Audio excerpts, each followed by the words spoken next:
Don't touch that dial. The night is gone. The morning's here. It's a beautiful day in Chicago, and this is Chuck Shaden inviting you to spend a part of it with us in the hall closet. The sounds of good old radio entertainment brought to you by Northwest Federal Savings. It's Northwest Federal Savings Time, 63 hours a week.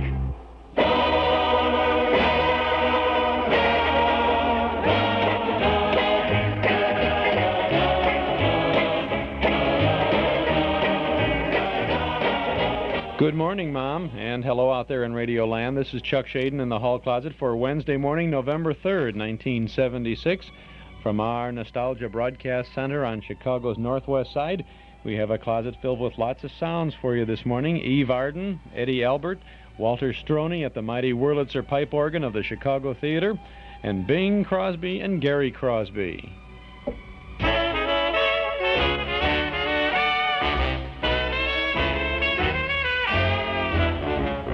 Won't you play some simple melody like my mother sang to me? One with a good old-fashioned harmony.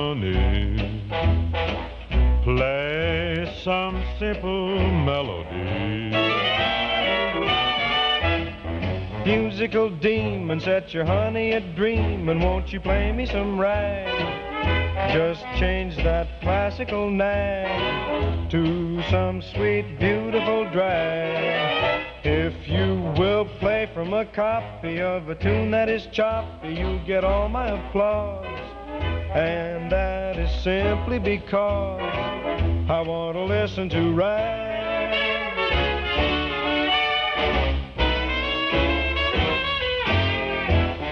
Musical demon, set your honey a dreamin'. Won't you play me some rag? Just change that classical nag my mother to some sweet, beautiful drag. If you will play from a copy of a tune that is choppy, you'll get all my applause.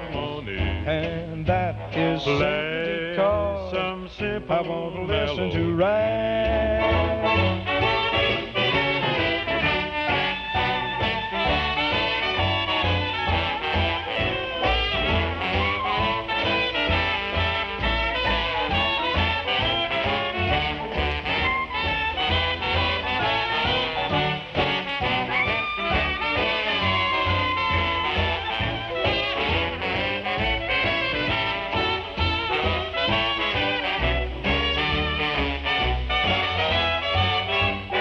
Musical demon, set your honey a dreamin'. Won't you play me some rag? Just change that classical nag my mother to some sang to sweet, me. beautiful drag. If you will play from a copy of a tune that is choppy, you'll get all my applause. Don't lose your head. That is simply Play because some I simple want to listen to melody. rag. Play from a copy of a tune that is choppy, you get all of my applause because I want to ragtime melody.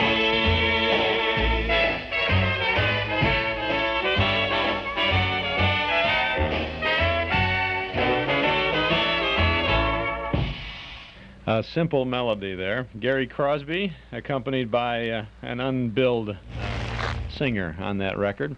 The way it was when it first came out, it says Gary Crosby and Friend. That's what the label said on that. Of course, it was Bing and Father Bing, and it sounds like it's from another Leo McCarey movie, Father Bing, the bells of St. Crosby there, Gary Crosby. Chuck Shaden here in the hall closet on WXFM 106 on your FM dial. Well, the election is over, and looks like there'll be a brand new man in the White House, and that's about the extent of our coverage of the political scene from 1976. I mean, if Wilkie was running again, we would discuss it in great depth here in the hall closet. Well, let's see. We're going to discuss something very exciting coming up tomorrow evening. Tomorrow night is the night for our Those Were the Days night, a night of nostalgia at the Chicago Theater. You know, when I think about the fact that the Chicago Theater is the site for this particular program. I reminisce a lot about the Chicago over the years, how we used to go down all the time. The Chicago Theater was the place in Chicago. You go to the Loop someplace, you say, we'll meet you in front of the Chicago Theater, and didn't mind meeting someone there, and if they were a little late, didn't matter, because you got a chance to look at all the posters and the signs and the things outside in front there. They'd have the big marquee. Under the marquee, they'd have the pictures of the stage show.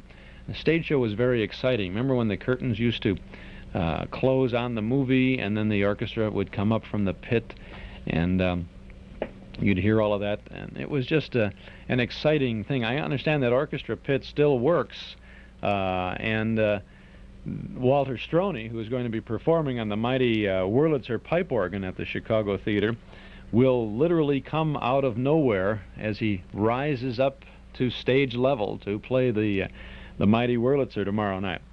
Quite a night of nostalgia is going to be. Doors open at, I guess the doors will be open at 7 o'clock. The program begins at 8 o'clock tomorrow at the Chicago Theater. If you get your tickets before 7 o'clock tomorrow night, you'll only pay $3.50 a piece. That night, it's $4 at the box office. Now, we have tickets for the Those Were the Days program at the Chicago Theater at our MGM shop at 5120 West Irving Park Road. And you can even get tickets there for the bus. We have a bus that is going from, actually from Northwest Federal Savings at 4901 Irving Park Road. Bus is going to leave at 6:30 tomorrow night, and we'll take you right up to the Chicago Theater, drop you off there, and you walk in and see the show, and when it's over, board the bus, take you right back. I don't know whether the bus, I guess the bus will go down the Kennedy Expressway and get off at Irving Park, or vice versa. But the old days, you know, the bus would go north on the outer drive, right? And then down Addison Street. That was the Boulevard route. We're going to have a lot of fun tomorrow night. We're going to be reminiscing about theaters in Chicago, and we're going to show slides on the big screen of some of the famous marquees over the years at the big theaters all over the town, the South and the West and the North Side theaters, and the Loop, too. We're going to talk about the Loop theaters. We're also going to remember the golden age of radio, and Walter Stroney is going to be playing some sounds of the theme songs. And wait till you hear the Amos and Andy theme song on the mighty Wurlitzer at the Organ Theater. What an exciting treat that is going to be. There'll be a tribute to Helen and Jesse Crawford, the couple who played that mighty Wurlitzer at the Chicago and made it famous. There'll be a sing-along. There's going to be a Laurel and Hardy silent movie accompanied by the organ, a salute, a remembrance of George Gershwin, a salute to MGM movie musicals. Boy, it's going to be quite an evening tomorrow night. I sure hope you can join us. Walter Stroney has an album he recorded on the mighty Wurlitzer at the Chicago Theater. And what this young man can do with that mighty Wurlitzer organ is amazing. He's 20 years old. You know, I have a suit that's older than he is. But if you come tomorrow night, you will see this talented gentleman at the mighty Wurlitzer at the Chicago Theater.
That's Walter Stroney at the Mighty Wurlitzer at the Chicago Theater. Come to the cabaret. I hope you can come to the Chicago tomorrow evening.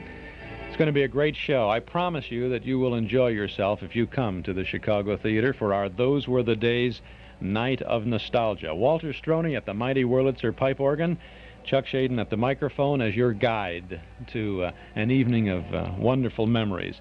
Tickets are $3.50 if you get them today at the Chicago Theater box office or at our MGM shop, or if you buy them at the door tomorrow night, tickets are $4. Don't forget about that bus. We have some seats left on our bus, which is going round trip. I didn't mention the cost. The bus ticket round trip is $2.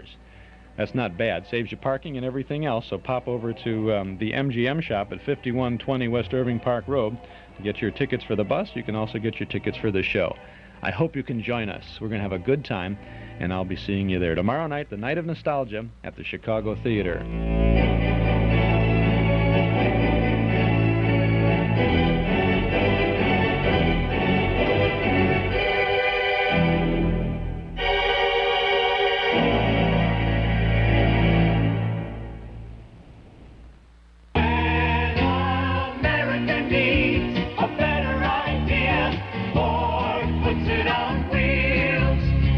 LTD2 is gonna be a sportier, trimmer LTD with a smooth car ride and something new. The touch and spirit of Mustang 2. For 1977, Ford introduces the all-new LTD2, a trimmer LTD at a trimmer price. LTD2, the sporty mid-size car that combines the quality and luxury of the LTD with a kick of a Mustang. LTD2. Test drive one at your Ford dealer. When American meets a better idea, Ford puts it on wheels. See yourself in a new Ford at Nelson Hirschberg Ford, 5133 West Irving Park Road in Chicago. Open Monday through Friday till 9, Saturday and Sunday till 5. Get your new Ford from an old-fashioned dealer. Nelson Hirschberg Ford, 5133 West Irving Park Road in Chicago, just across the street from the MGM shop. Well, we have a little Guess Who for you this morning. I'm not telling you whether or not we're doing anything to this recording. I'm not saying a word. I'm just going to play this recording, and if you can identify the vocalist, you give us a call at 545-2260. If you're the first one in who properly identifies our vocalist this morning, we'll have a little prize for you. Who is the singer? 545-2260.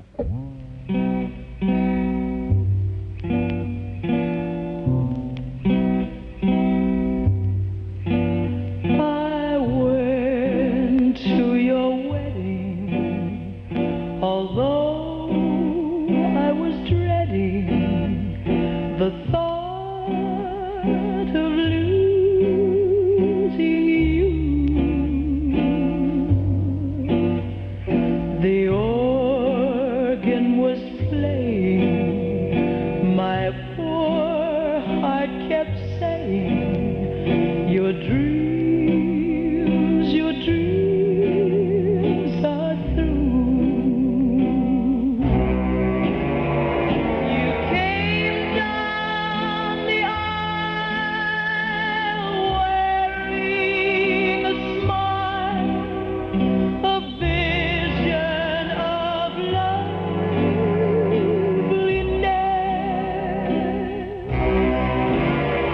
I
mother was crying, your father was crying, and I was crying too. The teardrops were falling because we were losing you.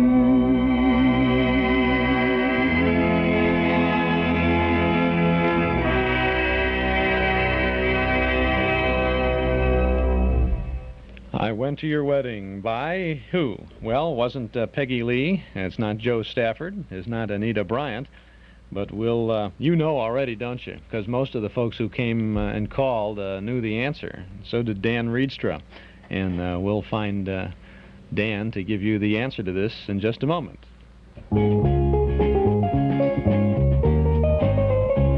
Is your bank open when you're busy and closed when you're not? Northwest Federal Savings knows that a good place to save is ready for you when you're ready, and ready to offer savers the kind of services you can get with the Northwest card, a special feature available to savers who maintain a $500 balance.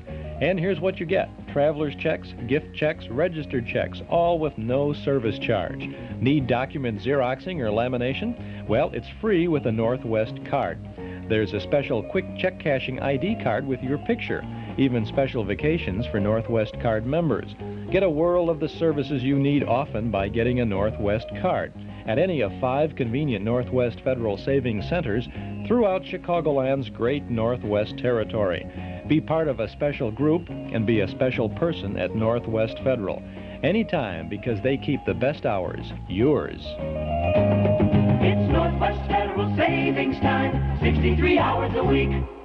It's 17 minutes past 7 o'clock, Northwest Federal Savings Time. Good morning, Dan. How are you today? All fine. Dan, where are you at? I'm way on the far south side of Chicago. On the far south side of Chicago. Okay, who was our mystery singer this morning? Patty Page. Patty Page is absolutely right. Was that tough for you? No, because we have a cassette of all her songs, and I recognized it right away. Ah, I see. You remember, you sound like a young man. Yeah, I am. I'm only 14. You're 14 years old. Aren't you off for school yet? No, I got to leave at 7:45, so... Oh, well, good. Well, you get a chance to hear our Miss Brooks then this morning. Yeah. Before you go. Dan, we want you to go out to the Brunswick Bowl, the Brunswick World Open Bowling Tournament coming up on the 14th of November at the Brunswick Northern Bowl in Glendale Heights. And we'd also like you to have a couple of tickets to pay a visit to the Ripley Believe It or Not Museum down at 1500 North Wells Street in Chicago. Thanks very much for helping us out this morning. Okay, thank you. Have a good day. Okay, goodbye. Bye. The Singin' Rage, Miss Patty Page. Chuck Shaden here in the hall closet on WXFM 106 on your FM dial. Now, before we do tune into our Miss Brooks this morning, we have a sound for you from our Christmas family pack. Listen to this.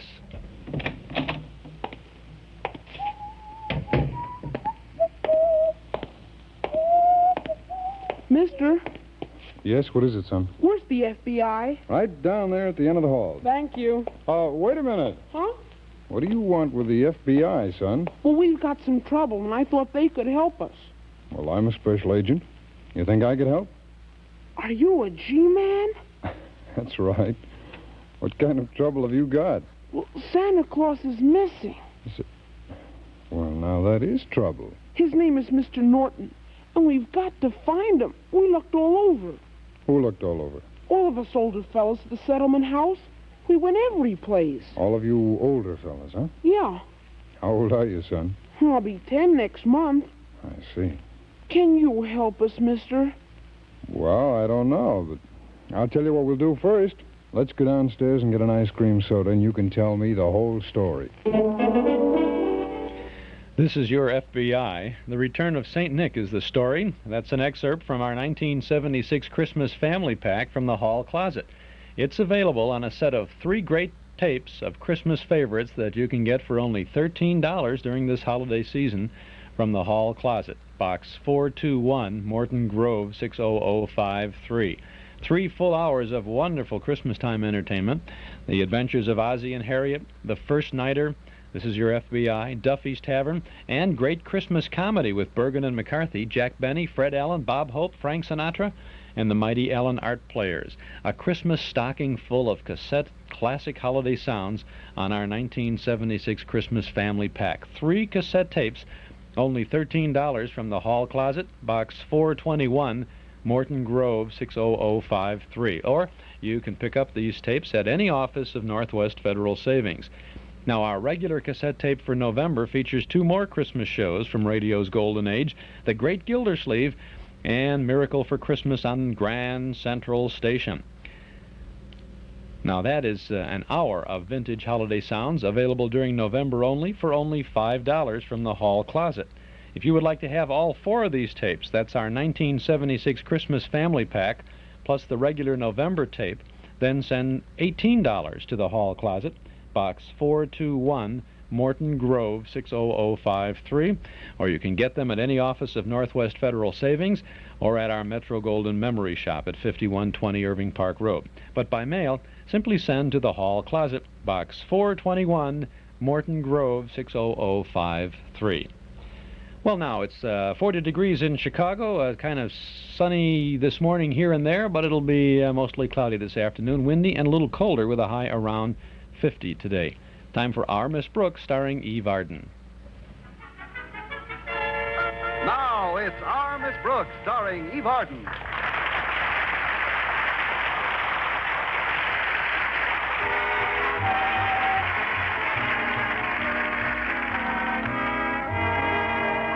Well, last Friday, Madison High School held its annual outing, and Our Miss Brooks, who teaches English at Madison, was one of those scheduled to attend. Yes, this local version of the Polar Bear Club is quite a tradition at school. It was started many years ago by Madison's beloved and hardy founder, Yodar Critch.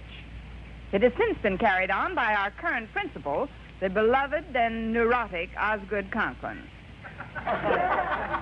Since this frosty festival occurred during our official time off, attendance was not compulsory, but as Mr. Conklin so gracefully put it, Be there.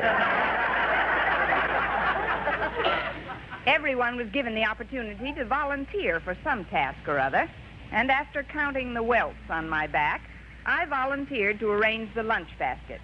Therefore, Friday morning, with the temperature hovering around 40, I found myself in the kitchen of the school cafeteria with my landlady, Mrs. Davis. Now you look pretty this morning, Connie. Those earrings you're wearing are just lovely. What earrings? These are icicles. Aren't you freezing, Mrs. Davis? No, Connie, I'm quite comfortable. Well, no wonder. Move over and let me stand in front of that open stove with you.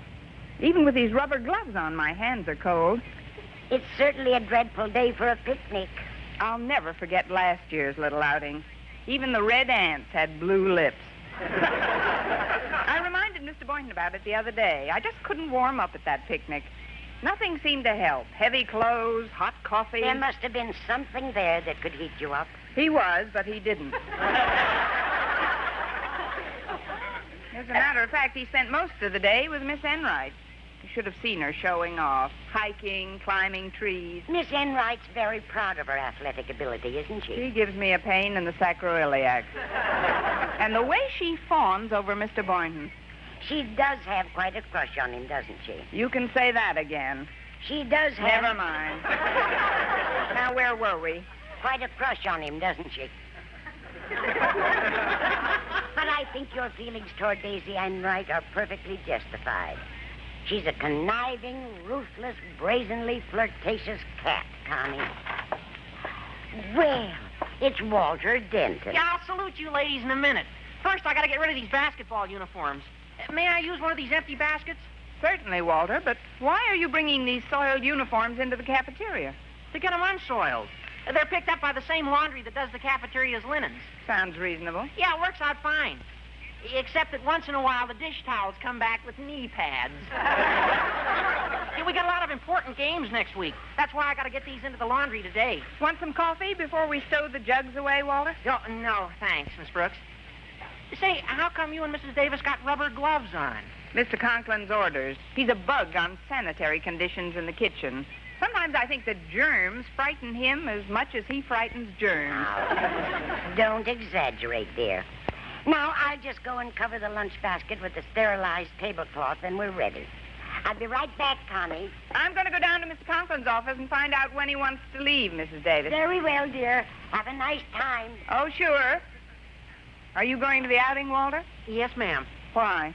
Well, since she's Mr. Conklin's daughter, Harriet Conklin has got to go. And it's an old biological truism, Miss Brooks, that where the honey goes, there goeth the bee. I see.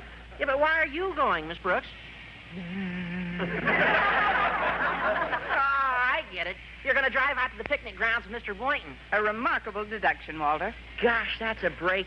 All alone with the man of your dreams, clear out to Critch Canyon. Yeah, actually, old Marblehead, Mr. Conklin, would love to call it off. How do you know? Well, I just left him talking to Harriet in his office. With the heat shut off in there, he's cold already. He was waving his arms and beating his chest to keep his circulation going. And every time he mentioned Yodar Critch, you should have heard his teeth. His teeth? Honest to Pete, his crockery's clacking like castanets.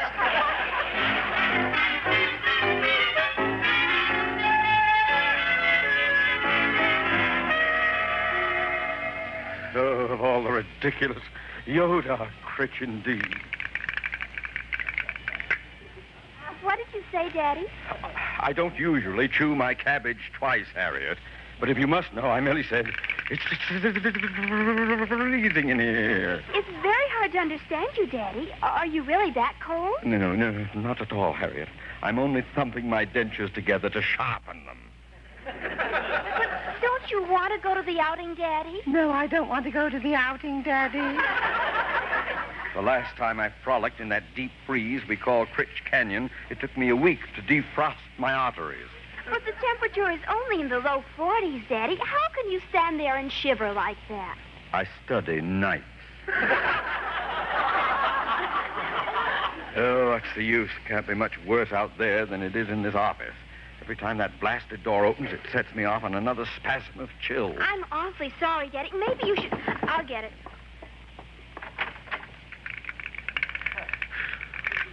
Who's got the dice? It's Daddy, Miss Brooks. He's about to freeze. It's the only logical thing to do. Hello, Mr. Conklin. Hello, Miss Brooks. I was just leaving, Miss Brooks. I've got to meet Walter Denton in the cafeteria. See you at the outing. All right, Harriet. Well, sir, I just wanted to let you know that everything's ready. Well, Miss Brooks, I've been thinking, as you well know, I'm a great boy for tradition. Oh, I know that, Mr. Conklin. You're just about the most Oh, hear traditional... me out, please. Each year since I've been principal of this institution, I have faithfully, nay, zealously, carried out the yearly pilgrimage initiated by Madison's beloved founder, Yodar Critch. But in view of the present unseemly weather, well, I'd give anything to chicken out. I'm afraid it's too late now, Mr. Conklin. I've heard that several members of the board expect to be there. Oh, well, if we must, we must. Now, tell me, Miss Brooks, was the food prepared according to my hygienic standards? Oh, yes, indeed. I made most of the sandwiches with my own feet. I mean, my own gloved hands. In fact, I'd better get back and help Mr. Boynton load them into his car right now. Very well, Miss Brooks. You're dismissed. Aye, aye, sir.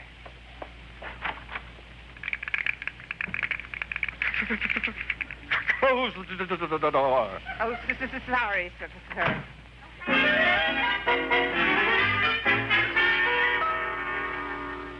Where's the tablecloth that was on the sandwich basket, Walter? Oh, I used it to cover the basketball uniforms that are going to the laundry, Harriet. It was soiled, so I put a clean one on the picnic basket when I carried it out to the front of the cafeteria. But why'd you do that? Well, so as to make it more convenient for Mr. Boynton to pick him up. He'll probably park in front of the school. But where's the laundry to be picked up? That's right here by the kitchen door.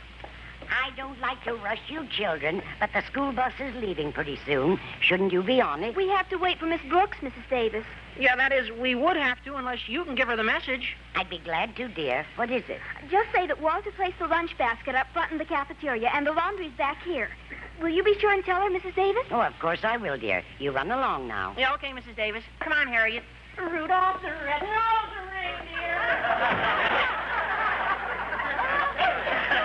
Oh, dear. Such sweet children. Well, I better wash my hands now. Hello, Mrs. Davis. I'm back. Hello, Connie. This water must be hotter than it feels. My hands are all red. take your gloves off, Mrs. Davis. Well, we'll be leaving very shortly. Mr. Conklin's resigned to a day of chilblains. Oh, that's nice, dear. I'll come out to Creech Canyon later with some of the folks on the board. Well, I'll be running along, Connie. I hope Mr. Conklin is pleased with everything. He gets very touchy when anything goes wrong on an outing.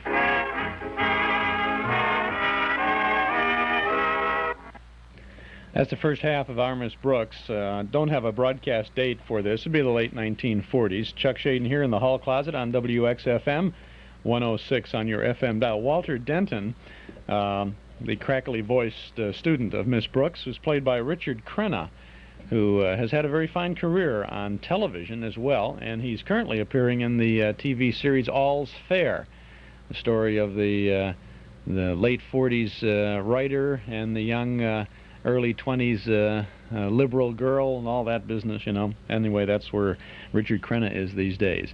The people at Imperial Leasing at 900 East Rand Road in Des Plaines would like you to think about getting our cassette tape of the month automatically each month.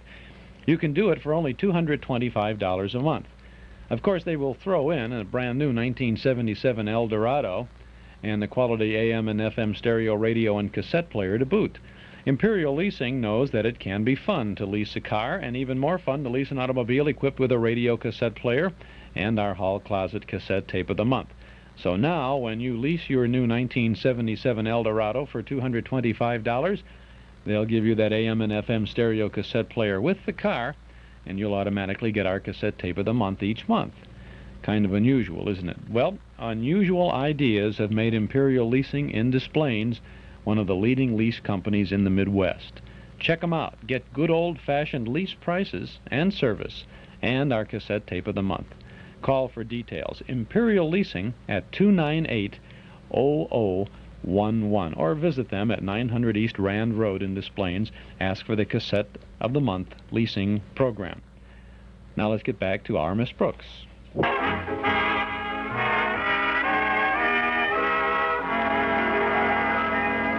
Well, during the next half hour, everything proceeded according to plan, with one slight exception. Since Mrs. Davis hadn't informed her of the fact that Walter switched the positions of the laundry basket and the lunch basket when the laundryman came, our Miss Brooks stood serenely by while he walked off with the food, leaving for the day's outing a big basket of delicious athletic uniforms. At noon, Mr. Boynton joined Miss Brooks in the kitchen of the cafeteria. Oh, hi, Miss Brooks. Is this the basket for the picnic over by the wall? That's it. Why is it covered with a tablecloth? That was Mrs. Davis's idea. She said she didn't want the sandwiches to catch cold. You're two of a kind, all right. Always joking. You mind if I lift up the cloth and take a peek at our coming feast? Oh, I'd rather you didn't, Mr. Boynton. This lunch is going to be a big surprise. Should be nice and cozy driving up to Critch Canyon, just the two of us. Well, you mean just the four of us? Four?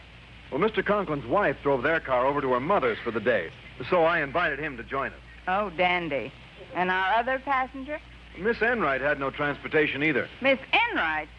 Now, that's what I call a nice fourth for bridge. Only I hope it's a real high bridge. I know you're joking. Miss Enright's very fond of you, Miss Brooks.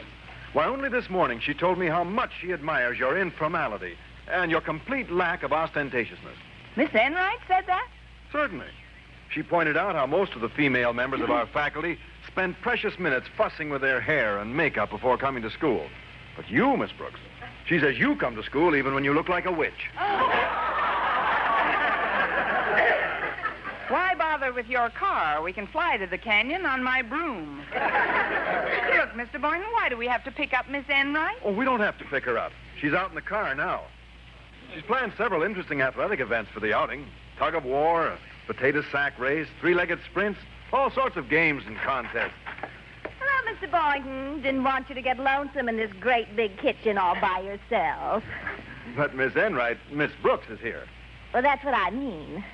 How are you, darling? Hi. I see you're all dressed for the potato sack race.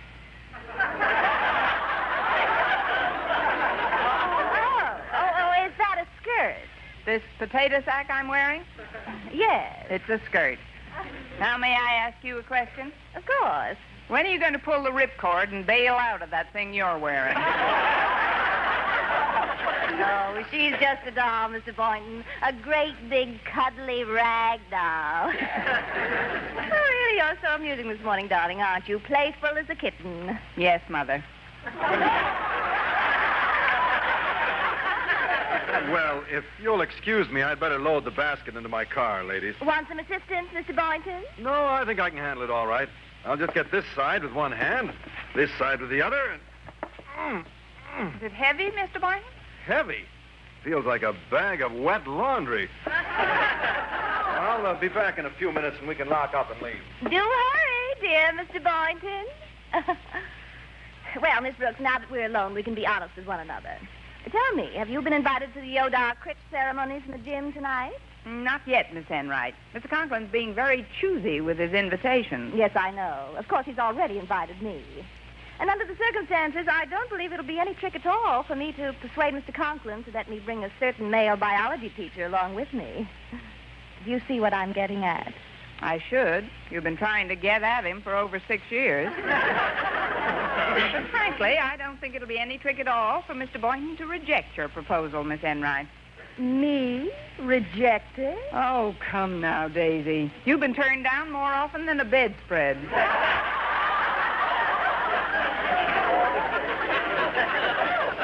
If you recall, Miss Know-It-All, I wasn't turned down at last year's outing. Not after our outdoorsy biologist friend watched me romp off with every athletic event. In fact, he was very attentive to me that evening.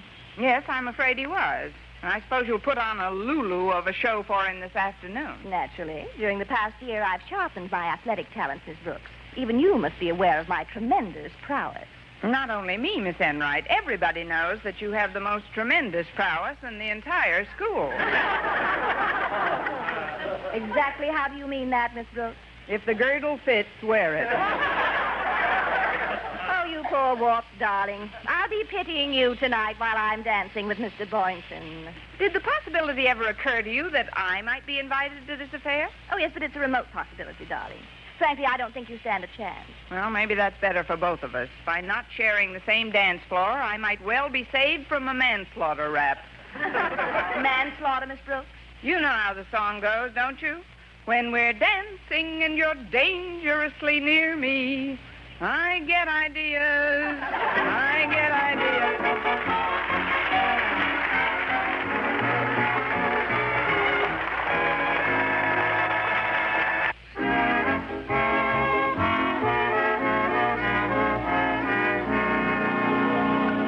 Well, a short time later, the intrepid band of Madison High pioneers were at the picnic grounds in Yodar Critch Canyon. Oh, the wind sure blows through this canyon, doesn't it, Harriet? It's even worse than last year, Walter. But everybody seems to be having a pretty good time. Yeah, especially Mr. Boynton and Miss Enright. Oh, say, that reminds me. He told me he was running short of guinea pigs in his lab, so he brought a mousetrap along to try and catch a field mouse or two. He told me to be sure and set it for him before he entered the next contest. Where is the trap? Yeah, Miss Brooks is keeping it for him. Miss Brooks? At least she got custody of the mousetrap. Come on, she's right over there by the fire. Hi, Miss Brooks. Oh, hello, Walter. Harriet. And Mr. Boynton wants his trap set now, Miss Brooks, so if you... I set the trap already, Walter. Tell Mr. Boynton he can forget about it. Okay, Miss Brooks, thanks.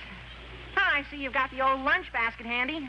Want me to take the tablecloth off for you? No, Walter, we're not to touch anything until the members of the board arrive. Well, I wish they'd hurry. I'm starved.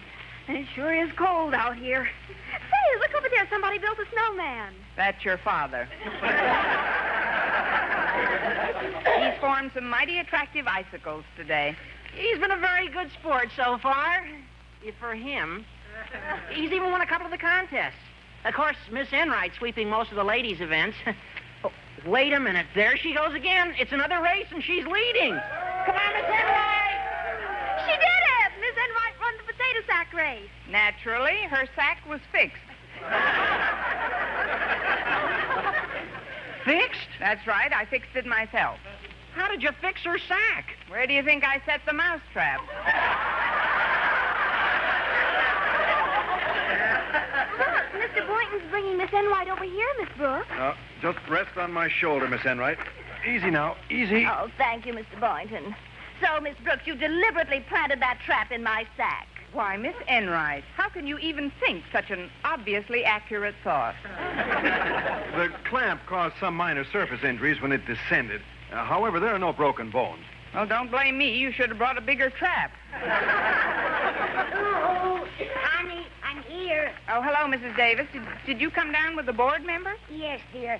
They're still piling out of the car, but I thought I'd come on ahead and help you unpack the lunch. Yeah, I'll lend a hand if you want me to. And I'll go tell Daddy we're just about ready to begin eating.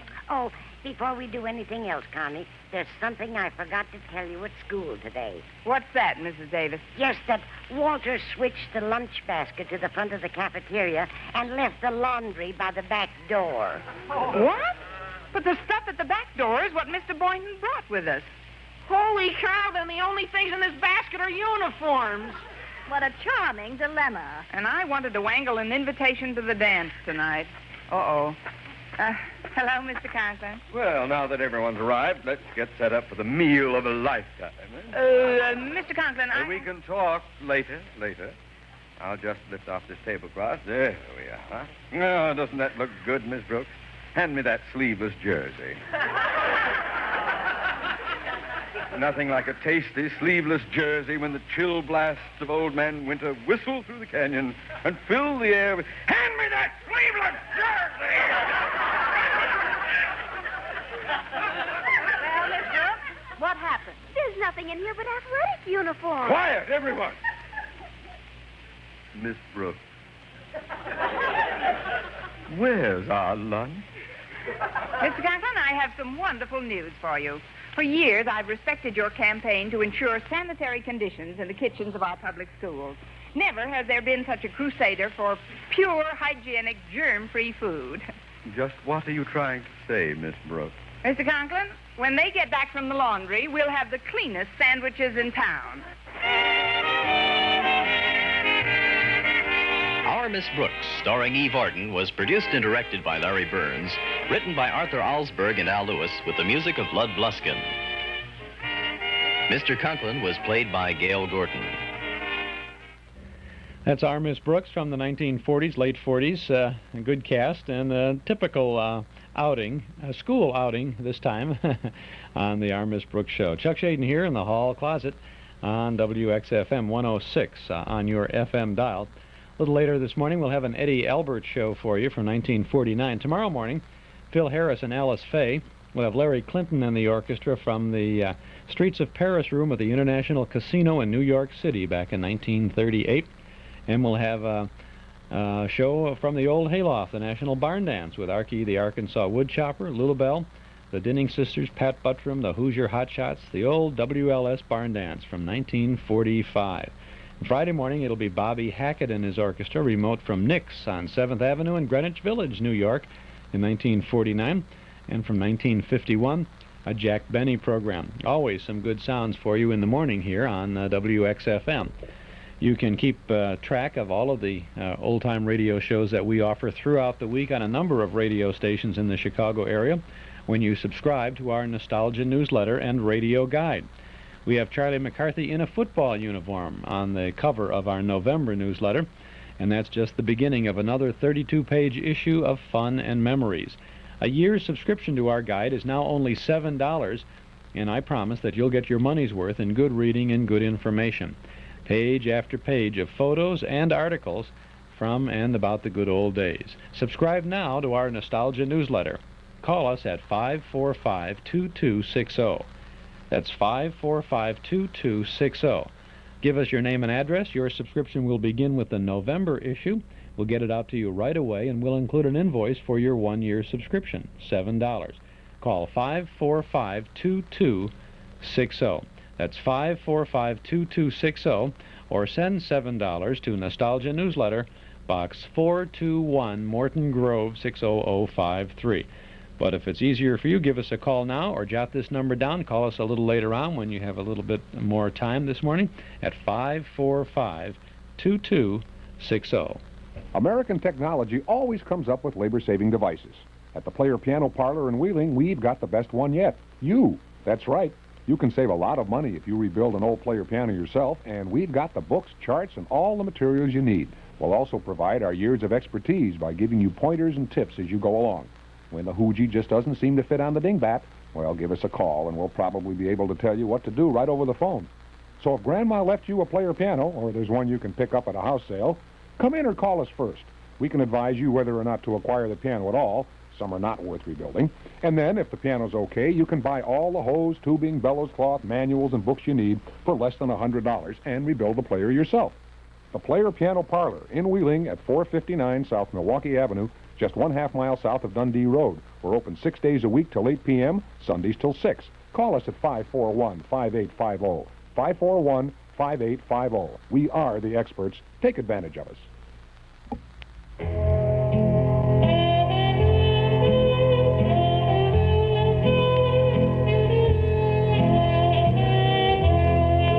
I was dancing with my darling to the Tennessee waltz when an old friend I happened to see.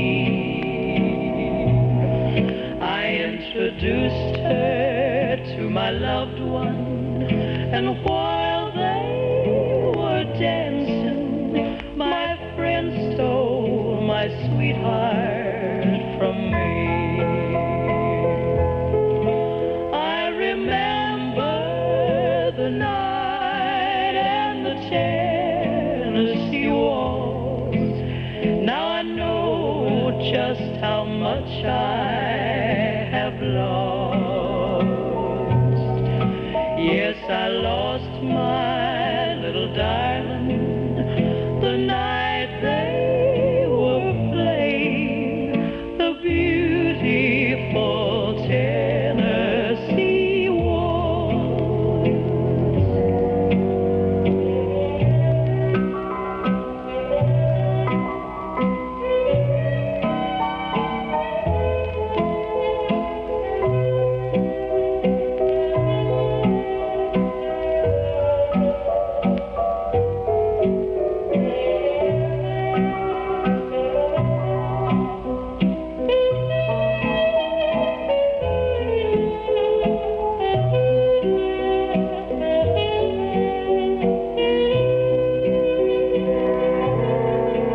I was dancing with my darling to the Tennessee waltz when an old friend I happened to see. I introduced her to my loved one, and while they were dancing, my friend stole my sweetheart from me. I remember the night and the Tennessee waltz. Now I know just how much I have lost. Yes, I lost my little darling the night they were playing the beautiful Tennessee waltz.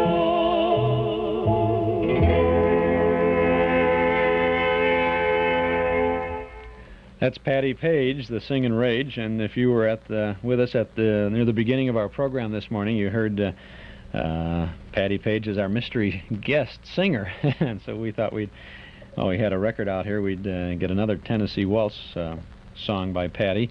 That was a big hit in 1948, long time ago, huh? It seems. Well, as any big hit in the 40s and 50s, any big hit was always covered by other recording artists copying, trying to get their licks in and do a cover record, as they would call it. So if Patty Page made the Tennessee Waltz, then another girl singer would make a recording of it. Maybe it certainly wouldn't be as big a hit. Sometimes it was even a bigger hit than the original. And then, of course, there were parodies and takeoffs, and the Tennessee Waltz was the victim of Spike Jones and the City Slickers. And we're going to have the Spike Jones recording of Tennessee Waltz for you in just a moment. It's 12 minutes before 8 o'clock. Chuck Shaden here in the hall closet on WXFM 106 on your FM dial. It's nice to be able to have these recordings of these these tunes and these radio shows. You know, someday you'll say, you know, it's really nice to have these recordings of the television shows. Remember way back in the 1970s, we used to watch those movies and those shows on TV. Now we can sit and watch them again. You'll be able to say that if you have the new Betamax videotape recorder by Sony. And you'll be one of the lucky ones if you pick it up at Townhouse TV and Appliances at 7243 Touhy Avenue, just west of Harlem. They have the Betamax videotape system right there. They will take 1 minute to show you how it operates, because that's all it takes to demonstrate it to you. Now, you'll have more questions than a minute's worth of time, and they'll be happy to take as much time as you need to answer all your questions. As a matter of fact, we get calls regularly from people saying, you've been talking about, does it do this, does it do that, how does it work, what is it? There's a lot of things I fail to mention because they seem so second nature to me with this, but you know, you get a color picture. You record in color. Even if you don't have a color television set, the Betamax videotape recorder is a color TV tuner, and it records on the Betamax videotape cassette in color. If you play it back on a black and white set, you're only going to get black and white, but if you play it back on a color set, you will get the color.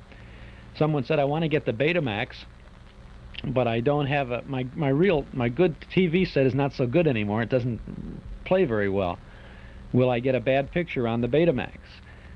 Well, no, you'll get as good a picture as your antenna can bring in through the Betamax videotape recorder. You play it on a bum TV set, you're going to get a bum picture. But then if you plug it into a good TV set, you'll get as good a picture as you had in the first place. So that's a good thing to know.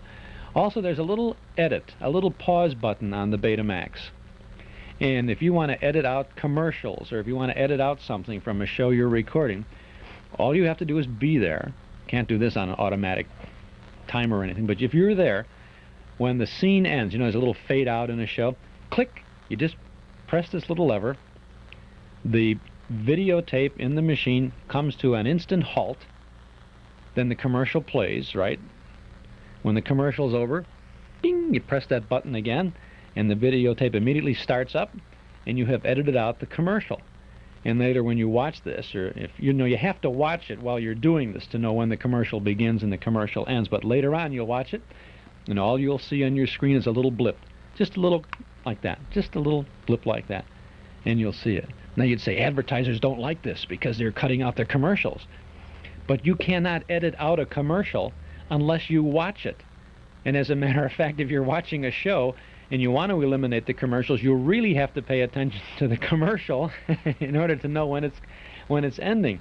And they try to fake you out all the time too, because they have these little 30-second commercials, one right after another, and then like on the big event on NBC or something, the logo type comes in there, and you say, oh, now it's going back, and then it comes back again with some more commercials, or they go the local thing, and Bill Curtis tells you what they're going to talk about at 10 o'clock, and Walter J., whatever it is, you know. But when you're all done with it, it's really nice. And if you have a favorite friend in your house, you know, you're taping a show, your wife isn't going to see it until later on, she's busy with something, and you're taping it. You say, well, I'll watch it. I want to watch it now, but I'll tape it for you, dear, and I'll edit the commercials for you. She will really love you, because you've seen it, and you've watched it when it played. But then when she gets a chance to watch it, those little blips that'll pop in there, just a little unobtrusive blip, she will know that you thought enough to send your very best. You walked up to the Betamax and you blipped out that commercial, and you'll like it. Last night, during the election, the results were on all the stations. Our little Betamax was busily taping Oklahoma on Channel 11. And I'm sorry, Marty Robinson, I edited out your pitches for Pledge Night, but I had to stay and watch because I wanted to be there. And so we have on 2.5 cassettes, it was 2 hours and 20-some minutes, I guess, Oklahoma with Gordon McRae and Shirley Jones, and beautiful color. It was a great show. We have that. Watched it, enjoyed it last night, flipped over once in a while to check the election results. And you can do that, you know, while you're taping one thing, you can watch something else too. But now we have Oklahoma on the shelf in our hall closet, and I won't say tomorrow we're going to watch it again because we just saw it, but some lousy rainy afternoon or evening, you know, when you look at that TV schedule and you say, Oh, there is nothing on here at all. Oh, wait a minute. Don't we have Oklahoma up on the shelf in the closet? What more can I say about the new Betamax videotape system by Sony? See it at Townhouse TV and Appliances, 7243 Touhy Avenue, just west of Harlem. Mike Moore and Company. Everybody that I have sent over there, people who have gone over there and have subsequently called me to tell me that they were there and they checked it out or they bought one or whatever, they've said that they've seemed to have gotten the best deal from Townhouse and that they have never found any people more accommodating, more courteous, and more knowledgeable about anything. And I will back that up. Townhouse TV and Appliances. They're open Monday, Thursday, and Friday nights till 9, Saturday until 5. And after all of this, we probably shouldn't do a commercial for them for 4 weeks now.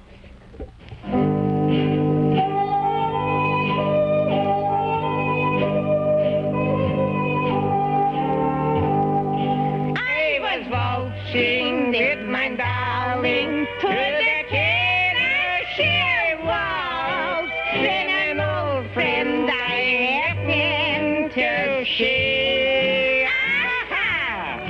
Introduced him to my loved one, and while they were waltzing, my friends stole my sweetheart from me. Oh, ha!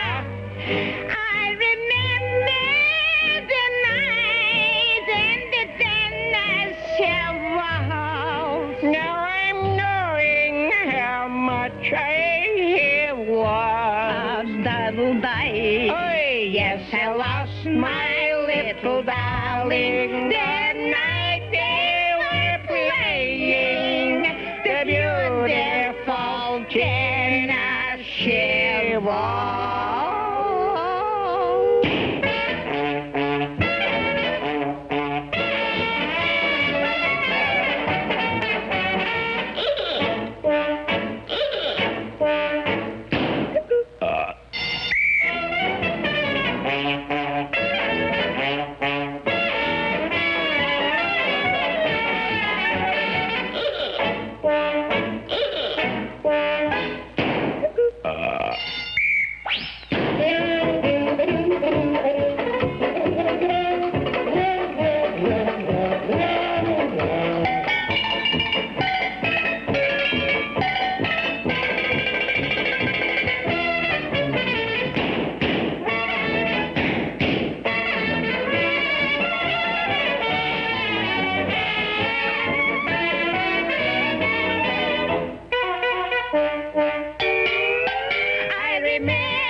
Yes, I lost my little darling. That night they were playing the beautiful Tennessee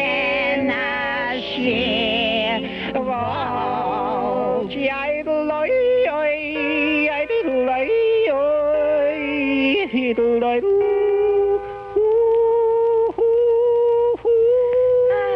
Your regular Tennessee, I think.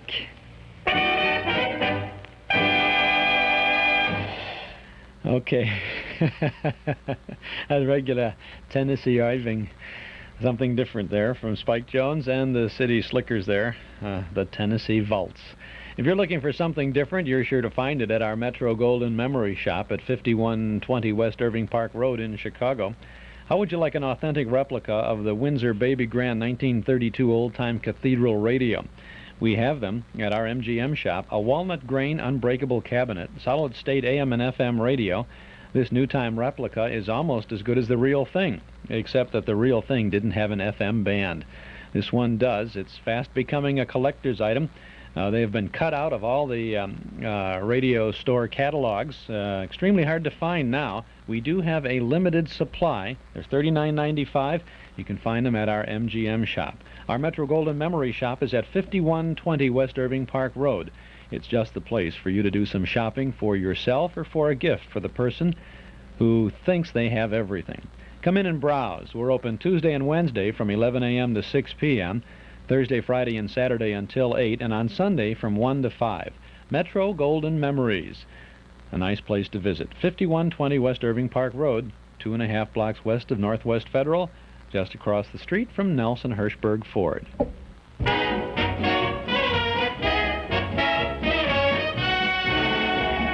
Heard a sermon, what a sermon, preached by Parson Brown. Tell it to ya, tell it to ya. Told each mister, told each sister, time to settle down. Hallelujah, hallelujah. Potatoes are cheaper, tomatoes are cheaper. Now's the time to fall in love. Why, the butcher, the baker, the old candlestick maker gave their price a downward shove. Grab yourself someone to fry your eggs and bacon.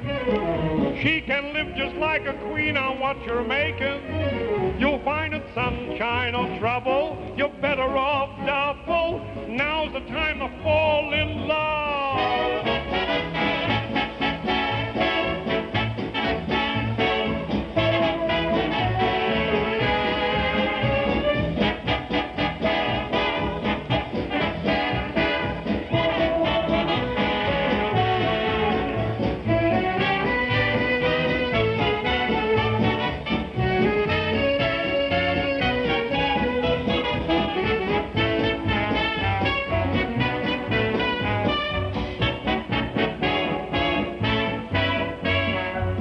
How much cheaper? Movie seats how much cheaper? Now's the time to fall in love. A talkie seems tender to make her surrender. You should take advantage of. When the pictures overtake her where it's quiet, just remember what the hero did and try it. You're not a Coleman or Gable, but do what you're able. Now's the time to fall in love.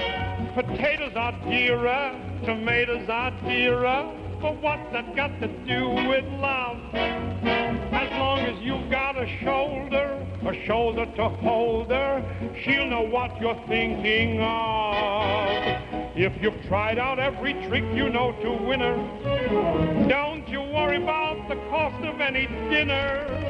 Love may not be nutritious, but boy, it's delicious.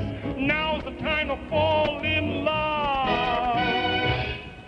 That's Eddie Cantor, and that's the time to fall in love. Now's the time to remind you about our Memory Club movie coming up this Saturday evening in the community room at Northwest Federal Savings, 4901 Irving Park Road in Chicago. Our movie is one of the biggies from the war years. It's The Pin-Up Girl from 1944, starring Betty Grable as the Pin-Up Girl, with Martha Ray and Joe E. Brown, Eugene Pallette, Mantan Moreland, and Charlie Spivak in the orchestra. A big hit for 20th Century Fox.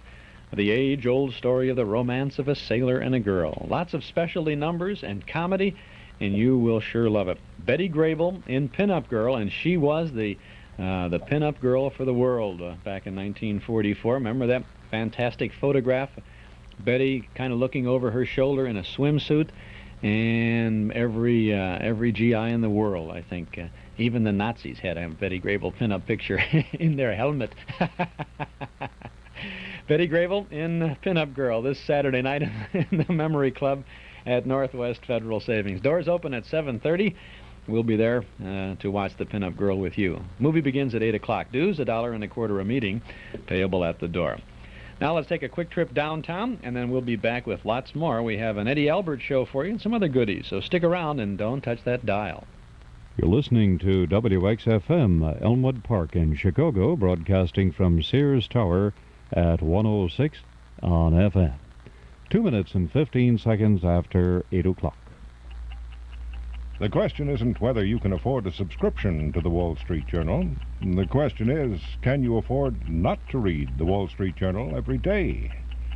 In one recent week alone, the Journal reported on the ups and downs of the new, highly volatile commodity funds. The Journal found that indeed big profits were possible, but it also spelled out the substantial risks faced by the investor. The Journal also looked into some unusual new tax developments, including an illustration of how much it can cost if you break too many dates with an IRS agent. Other Journal stories reported on buying Hong Kong clothes, Are they still the long-wearing bargain they once were? There was also an analysis of the controversial new SEC accounting rule, and a look at why bank loans are lagging despite the general recovery. Every day, there are facts, ideas, insights in the Wall Street Journal. Really now, can you afford not to have a subscription? Now you can get a subscription rate that really saves you money. 13 weeks of the Wall Street Journal. That's 65 copies for just $11.18. Only 86 cents a week. Just call 943-7474. 943-7474. You'll be billed later. 943-7474. Call now. Miller Brothers Lumber Company is one of Chicago's most recommended lumber companies. And since 1928, Miller Brothers Lumber Company has been a constant source of supply to contractors, builders, and the general public in all items of lumber, millwork, insulation, wall paneling, roofing materials, and oak, maple, and fir flooring. It's a fact you're never disappointed at Miller Brothers, but there's more to their reputation because they stand for quality, reliability, and top service. And most important, they stand for economy with rock-bottom prices. So when you're in need of lumber products, be sure to visit Miller Brothers Lumber Yard and Warehouse at 4918 West Lawrence. That's 4918 West Lawrence Avenue. For prompt city and suburban delivery, phone Avenue 3 3460. Avenue 3 3460. Miller Brothers Lumber Company, 4918 West Lawrence Avenue in Chicago.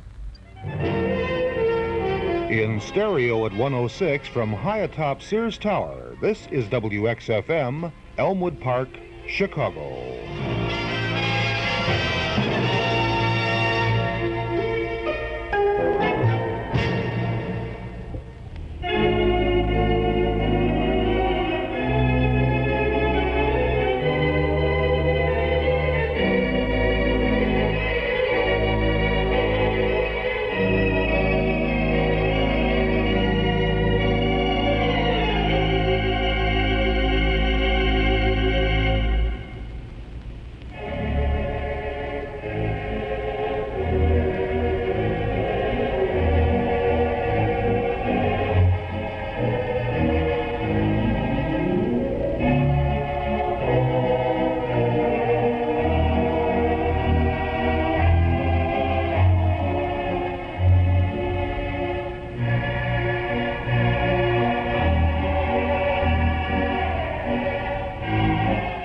That's Walter Stroney at the console of Chicago's famous mighty Wurlitzer pipe organ at the Chicago Theater. He will be in concert tomorrow at the Night of Nostalgia. Those were the days, evening at the Chicago Theater, and we will be there too as your guide to an evening of great memories as we spend a couple of hours reminiscing about that great Chicago Theater organ, about the great Chicago theaters, so many of the theater, the movie houses, the palaces in Chicago. We'll be talking about them, showing slides of some of the great marquees of all time. And Walter Stroney will have a tribute to Helen and Jesse Crawford, who made the Wurlitzer mighty. Also, there'll be a sing-along, a silent movie, a Laurel and Hardy film with organ accompaniment. There will be a salute to George Gershwin, and we will recall the golden age of radio with excerpts of some of the radio shows, some information about those shows and the stars, and we're going to reminisce a little bit about growing up in Chicago with the radio shows, and Walter Stroney will be playing some of the famous theme songs of radio shows on that mighty Wurlitzer. It all begins at 8 o'clock tomorrow night at the Chicago Theater. Sponsored by the Chicago Area Theater Organ Enthusiasts. You can get your tickets tomorrow night at the box office for $4, but if you get them today or before that performance begins, only $3.50 at the Chicago Theater box office or at our Metro Golden Memory Shop at 5120 West Irving Park Road. We're rounding up some folks to go on a bus, too. If you'd like to take a round trip from Northwest Federal at 4901 Irving Park Road, round trip from there to the theater and back again after the show. Tickets for the round trip bus fare, only $2. We have them at our MGM shop, only at our MGM shop, so you may want to pop over there today and pick up a ticket or two to get you downtown to the Chicago Theater. The easy way, we'll let us do the transportation scene for you. tomorrow night at the Chicago Theater is certainly going to be a great event for me. They called me yesterday and they said, are you ready for this? They know how much of a cornball I am with all this stuff, you know. And he said, Chuck, are you ready for this? Your name is going to be on the marquee in, I don't know, 2-foot high letters or something like that of the Chicago Theater. Now, that absolutely wipes me out. You know, I'm just the MC of the show and a little, you know, I have, next to the Chicago Theater and the stage in that mighty Wurlitzer, I'm just a fan like everybody else. But they said, you're going to have your name up there, so...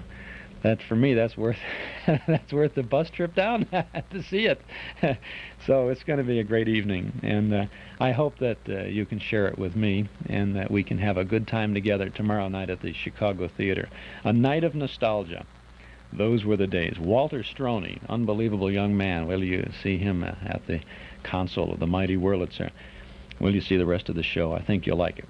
Tickets, $3.50 at the box office today, or at our MGM shop. And bus tickets round trip from Northwest Federal, which is only 2.5 blocks away from our MGM shop, round trip $2. If you need more information about this, don't hesitate to give me a buzz. I'll be happy to give you all the details. Or call Cato at 282-0037. Well, it's 9 minutes past 8 o'clock now, and on October 14th of 1949, that's 27 years ago, between 8 and 8:30 in the morning on the National Broadcasting Company, Eddie Albert, whom you know from, he's on Switch, isn't it the Switch show on television? With Robert Wagner, I mean. And he was on the Beverly Hill, no, he wasn't, it was the Green Acres. He was on Green Acres TV show. Well, Eddie Albert has been around for an awfully long time, a very good actor, by the way. And he had an Arthur Godfrey type music talk show in the mornings on NBC, and this is the 8 to 8:30 a.m. portion of that show from October 14th of 1949.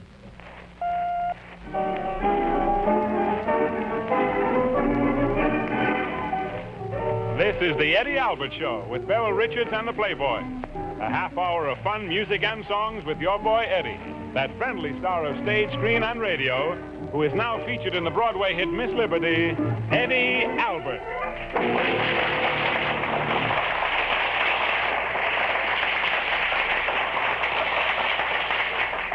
Hello, everybody. You know, this morning coming to work, I was noticing the gardens they have outside here in the plaza at Radio City. They've got some little gardens that must be the best tended in the world. They change all the time. One morning they're filled with lilies, and the next day the roses, and the next day tulips, just as if they'd sprung up overnight. And then maybe evergreen trees the next day. It just shows you what Mother Nature could do if she had Rockefeller's money. A little fish in a big pond has plenty of room to swim. But swimming around our big fish, all ready to pounce on him. Back to his little pond, he starts to roam. The little fish spreads his fins and begins to swim back home. That's me, a little fish in a big pond, all wrong.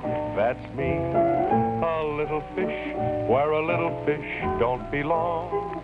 A little man in a big town gets butterflies in his dome. I'm ready to spread my fin and begin to swim back home. To the little pond Where a little fish where a little fish and a little man belong. A little fish in a big pond has got to have lots of heart for swimming around our big fish.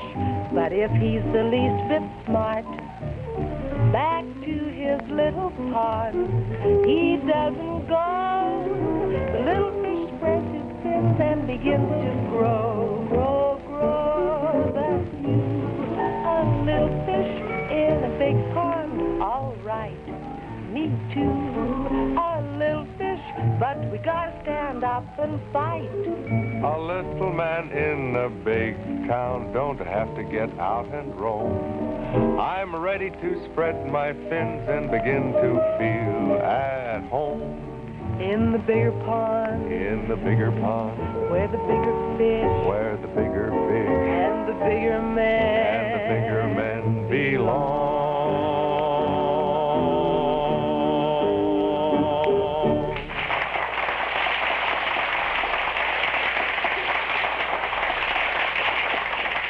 You know, that song, Little Fish, is from the show I'm in, Irving Berlin's show, Miss Liberty, over at the Imperial Theater. And that song particularly is kind of personal to me because when I auditioned for Mr. Berlin back in January, I guess it was, I sang for him, and he looked kind of skeptical, but he says, come back tomorrow, we'll talk some more. So the next day I came back, and he'd been up all night, and he had written this particular song for me on the strength of the little conversation we had, and so I sang it for the first time there for him, and he was quite pleased. It's about the song is about the story is about a fella from Prenders Falls, Indiana, who comes to the big city, and I don't know what made him tie that up with me, but he did in some way, and well, anyway, now we're here in the big city, and I've noticed a funny thing. Maybe you've noticed it too. A lot of you folks I know are from out of town here. The disregard they have for seasons here. Have you noticed that? Yeah. They don't pay any attention to them at all. Spring comes, who knows? You can't tell. Somebody plants a geranium on 3rd Avenue, and, you know, maybe you see a girl come in from Jersey on a market truck with a flower in her hair, and that's about all you know of spring. It used to be that I would go up on the top of the RCA building up here. This is no joke. And on a good day, with the wind right, you could smell the grass coming from New Jersey over in the farmlands over there. It's a fact. It's a fact. And by that, you knew that spring was here. In the stores, I've noticed you're walking along 5th Avenue, freezing to death. 20 below zero in the winter. The stores are full of women lying in bathing suits. Or less, you know. I guess they're changing the windows. Lying there fanning themselves, drinking cool drinks and stuff like that. And another thing is this skating rink out here in the plaza. They got a big outdoor rink for you folks on the air that are listening. You can go out here anytime and you can see the skaters swooping and swirling around in all kinds of colorful outfits. And let me tell you, some of those outfits are kind of skimpy. I can remember back in Minneapolis in Powderhorn Park what we wore when we went skating. We were really bundled up. But here they got little short dresses like this. And there's a funny thing, a girl with pretty legs never seems to get cold.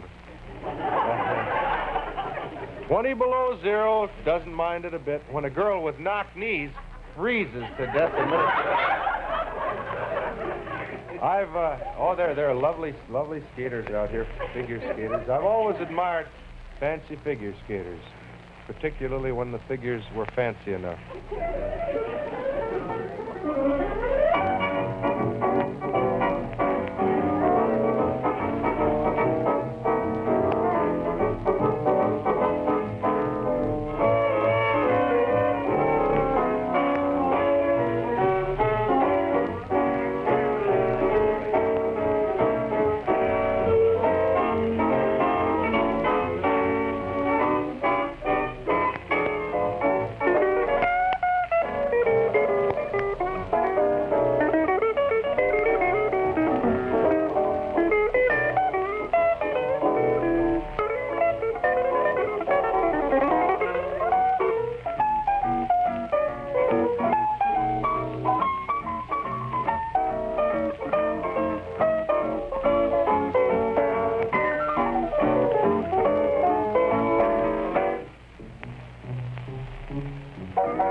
I have to watch him to make sure he uses his hands all the time.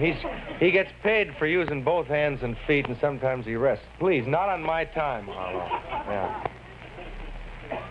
Say, Eddie, if you have time for it now, we have a letter here marked urgent. For an urgent letter, I'll make time. What's the problem? What does it say? Well, it says here, it's from, first of all, it's from Mrs. F.H. of Joplin, Missouri. And she writes, Dear Eddie, I wonder if you could help me out of a very serious difficulty. Old Dr. Albert here. She says, I am subject to hiccups. I get them all the time, and nothing seems to cure them. My friends say to forget them, but it's pretty hard to forget a hiccup, particularly when you hiccup it. Oh, yeah. True. She says, Eddie, can you help me out? Can I help her out? Now, wait a minute, Ed. I have a sure cure for hiccups, one that never fails. All you have to do is take a drink of water, hold your nose, and then count 10 while you're drinking the water. I know that one. There's another one with the paper bag you blow in and you keep that's breathing. good. Yeah. I like mine better, though. Well, mine never fails.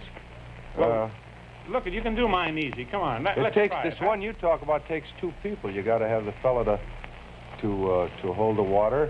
Another fellow to hold your nose. No, you can. No, that's right. You can hold You can one do it hand yourself easily. and then you got to have somebody counting to 10. And no, Eddie, you can do it. Now, look, here, I'll show you. Here, you take a drink of water and just try it. Well, After all, we've got sure. to help her. This is.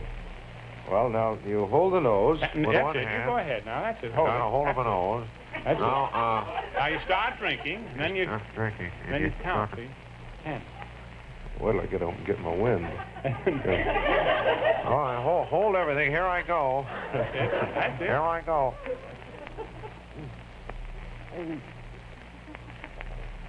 You can't count.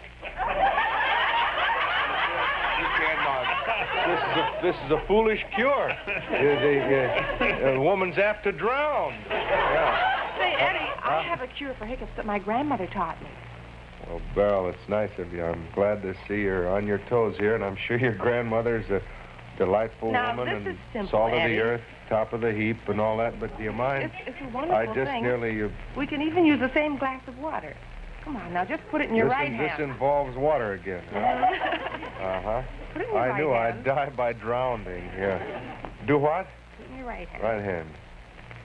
That That's cures right. the hiccups? No. Now, twist your right arm all the way around. Come on, around your neck. Twist my right arm around my neck. That's right. This cures hiccups? No. Not yet. Now, the cure comes when you drink the water from the left side of your mouth. When I drink the water from the left, what do you think I am, an anteater? No. Drink the water from the left side of my mouth. This, I can't, nobody can do a thing like Oh, this. sure you can. Come on, you're not even You trying. give Here, your I'll help. grandmother my best wishes. Give me a little hand. Hey, hey, wait a minute, what are you doing? You're Beryl, no, that's judo. Oh, you're not even half trying. Now, come on. Half trying. I'm half dead. No, look, you're making my arm numb and neck hurt. That's all. This may cure the hiccups, but it does it by paralyzing the central nervous system. Oh, it does. Yeah, how are you going to cure the central nervous system then? We're not going to recommend this to Mrs. F.H. I'll just, I'll tell you, I'll give you my... Eddie, look, I've got a letter here from the audience. The lady just sent it up, and she says if you want to cure hiccups, there's only one thing to do. Yeah. She says here, let me go. Oh, say, this is a tip. That's a dandy, huh? Maybe I better not tell you about it. I can see. Well, maybe I will here. She says, first, all you have to do is stand on your head. Mrs. F.H., wouldn't you rather have the hiccups? No, come on. You really want to help Mrs. Well, F.H., don't you? I'm a fellow that likes to do his bit for humanity. Well- So hold on, Mrs. F.H., while I... Right over here, Eddie. Right over here. Now, it's easy. You can stand on your head. You've done that like 1,000 times. Here, I'll hold your coat. That's fine. I'll take it.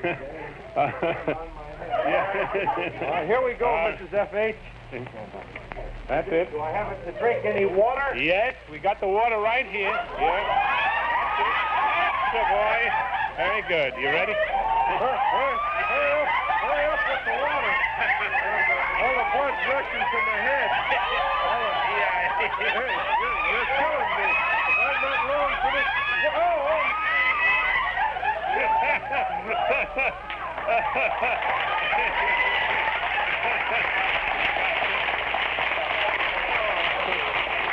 That was very good, Eddie. Dear Mrs. F.H., I'm sure this will cure your hiccups, but if you happen to know anything that'll cure sprained neck muscles, a flattened top of my head, and some shattered nerves, please let me know, will you, Mrs. F.H.? Signed, yours respectfully, Dr. Albert. Beryl, would you sing a little something for us? He asked my pa if we couldn't wed, and he said, you must be touched in the head, 'cause the man who wins her pretty little hand, he will surely have to own some farming land. So he went out west with shovel and pick, and he worked and worked, and then pretty quick he struck it rich and bought me a farm with a cute little house and a big red barn. Got a pig, got a cow, got a horse and buggy now. Soon we will be driving down the old highway. Got a farm, got a plow, got a heart for working now. Tomorrow morning is our wedding day. There'll be friends throwing rice, there'll be applejack and ice, and everybody dancing while the fiddles play. Come along to the hall, you're invited one and all. Tomorrow morning is our wedding day. Tomorrow morning is our wedding day. Thank you, Beryl. That's the first half of the Eddie Albert Show. I told you a little like the Arthur Godfrey show there from New York City in Rockefeller Plaza there from October 14th of 1949. It was on there between 8 and 8:30 in the mornings. Chuck Shaden here in the hall closet between 7 and 9 in the mornings on WXFM 106 on your FM dial. 40 degrees along the lakefront, 38 at the airports. High will be in the, well, around 50 degrees today. Cloudy, windy, and a little colder with chance of snow flurries tonight and tomorrow. Low tonight will be in the low 30s. Tomorrow, high will be around 40 degrees.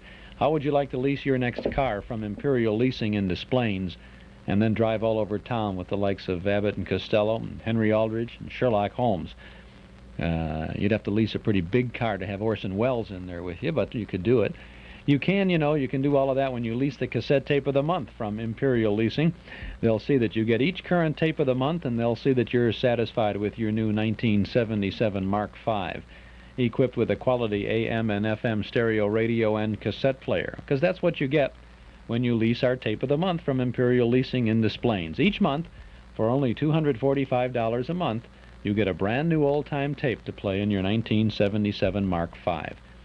Quite an idea from Imperial Leasing. They'll put it all together: a brand new Mark V, a brand new cassette player, an old-time tape, and you.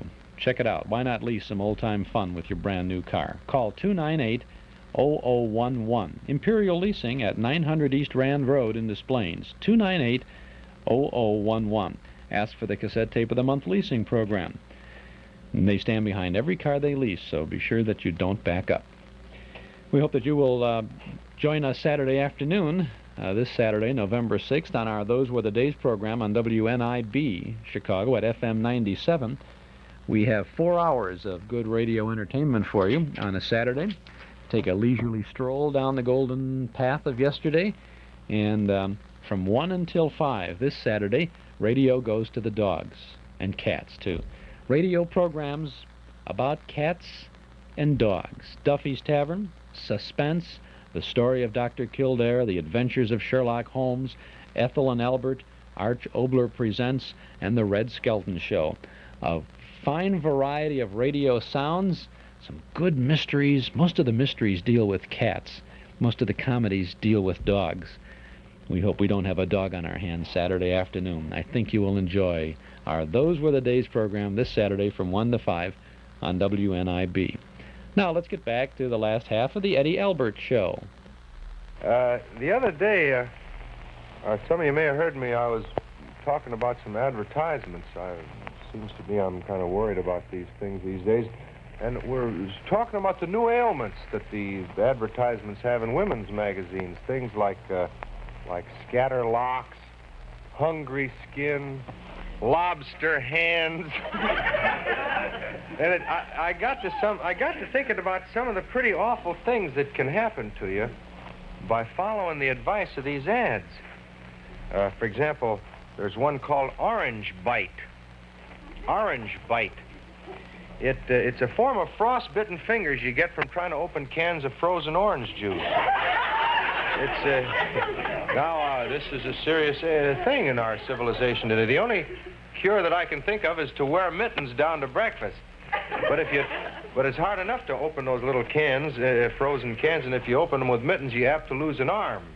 So there's no. The only cure for it is just frozen fingers, I guess. There's another thing that I'm concerned with. It's called cereal shock. It's something like shell shock. It comes from listening to breakfast cereals snap, pop, crunch, crackle, squawk, whistle, groan, and snort. And the only cure for that is to go on a quiet diet for a week of boiled eggs, bananas, and well-cooked oatmeal. There's no sound effects in them. They just shut up and mind their own business. But the most dangerous, this is serious, the most dangerous thing of all is Whirlpool Sink. Those ads raise the dickens with you about keeping the drain clear, you know, and Whirlpool Sink comes from pouring too many chemical cleaning products down the drain. This friend of mine had that trouble at home. He poured a little too much stuff down, and the sink drains too fast. It just sucks everything in. It pulls the dishcloths down, the paper towels off the wall. Friends that may happen to drop in, down the drain they go. And it's just gotten out of hand. He's afraid he'll come home sometime and find the house disappeared, his family gone, the pipes all down the drain, and everything just right down the thing there, you know. Well, I just want to keep you warned about these things as we go along. Now, to get away from this dreadful thought, I want to sing a little tune here. The moon belongs to everyone. The best things in life are free. The stars belong to everyone. They gleam there for you and me. The flowers in spring, the robins that sing, sunbeams that shine, they're yours, they're mine, and love can come to everyone. The best things in life are free. The moon belongs to everyone. First time I heard this was when Good News came to the Metropolitan Theater up in Minneapolis. We all rushed the gallery for 50 cents and sat up there. Oh, that was real land of enchantment for me then. Oh, the flowers in spring, the robins that sing, sunbeams that shine, they're yours, they're mine, and love can come to everyone. The best things in life are free.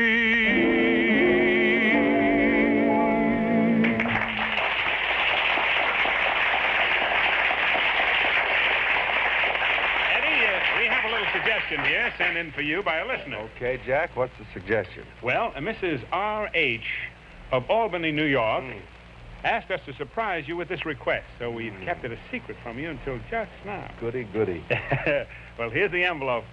We've sealed it, and we're waiting for you to open it and read it. All right, well, just hang on here for a jiffy.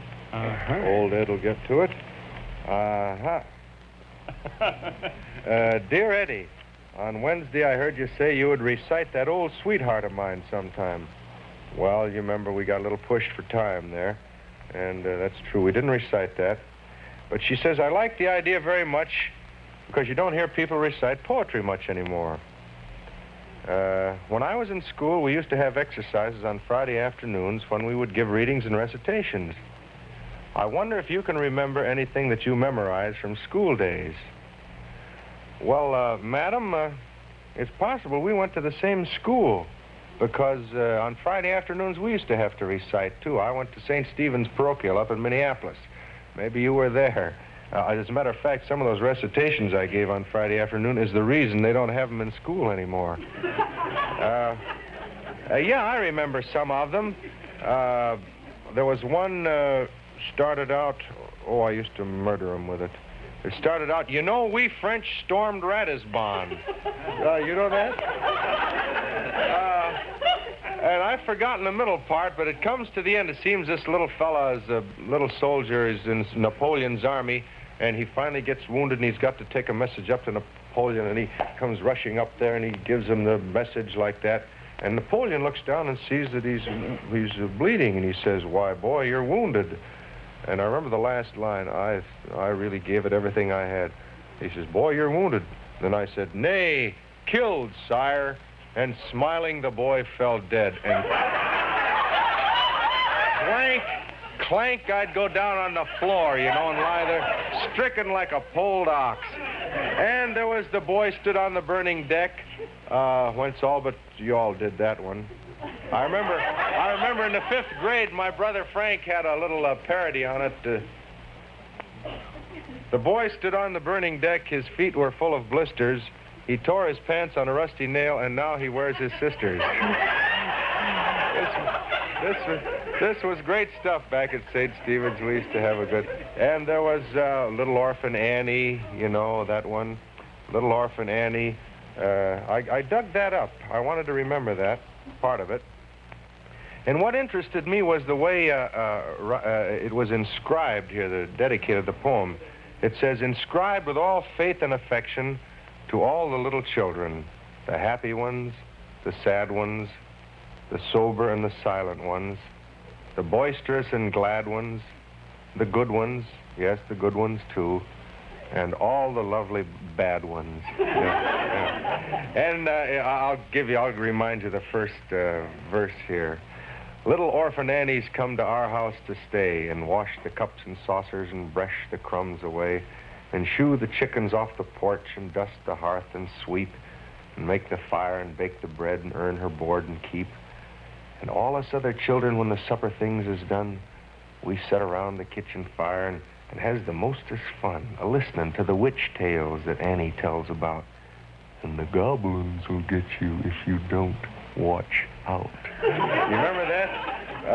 I wonder if they teach kids to recite nowadays. I don't suppose. They taught them that way so they could entertain the folks. There wasn't so much entertainment in those days, you know.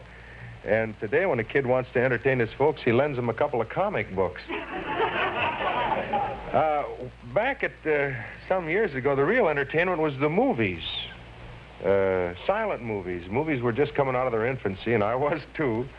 And I used to save money to go to the show every Saturday afternoon, but once inside, it was worth anything you'd given up, you know, to get there. We'd sit and crunch peanut brittle and talk and about the plot, crunch and talk and crunch and... They call them silent movies, not with us kids in the audience. And there was a song our parents had, I remember. Take your girlie to the movies if you can't make love at home.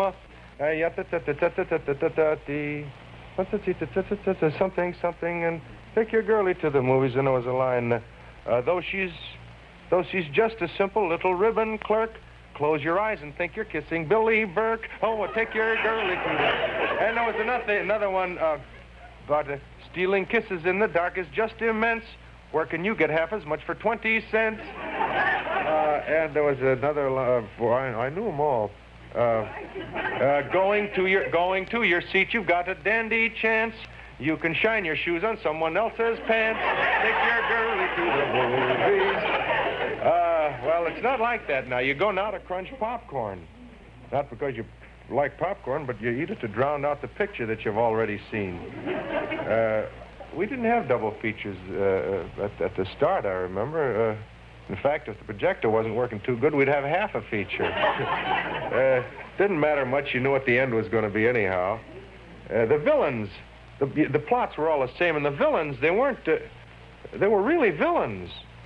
They didn't psychoanalyze the killer in the last act and prove it was all his grandmother's fault. The villains were dyed black then, and you knew who to hate even if it was your first movie. For instance, if the picture was... We knew all the big scenes by heart, you know, finally. If there was a Western, there was always a scene where the bashful cowboy would stand around biting the nails of his trigger finger, trying to think of something to say to the beautiful school teacher who had just come to town, you know. And we knew exactly what he'd say. In big white letters, he'd say, you must be the new school ma'am, you know. And we'd holler and shout and try to warn him that she had just come to town to get married. But never did any good, never did any good. Sooner or later, they'd wane off into the sunset there, hand in hand, the three of them. The cowboy, the school marm, and the horse, yeah. And one of the standard scenes of those days was the one where the doctor rushes to the head of the stairs and hollers down, quick, boil some water. I could never understand why the doctor was in such a hurry to get a cup of coffee. And there was a scene. There was a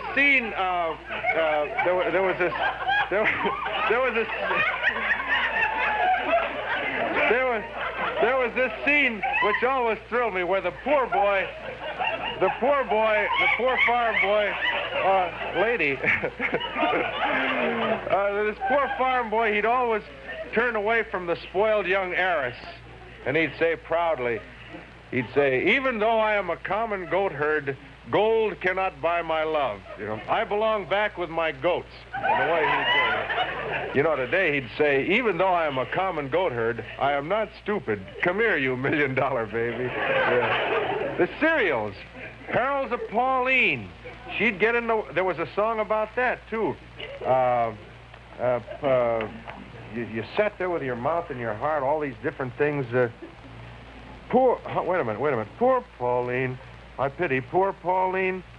One night she's drifting out to sea, then they tie her to a tree. I wonder what her end will be. This suspense is awful. Poor Paul... no, wait a minute. Bing, bang, biff. They throw her off a cliff. They dynamite her in a submarine. The villain takes her on his knee. We wonder what we're going to see.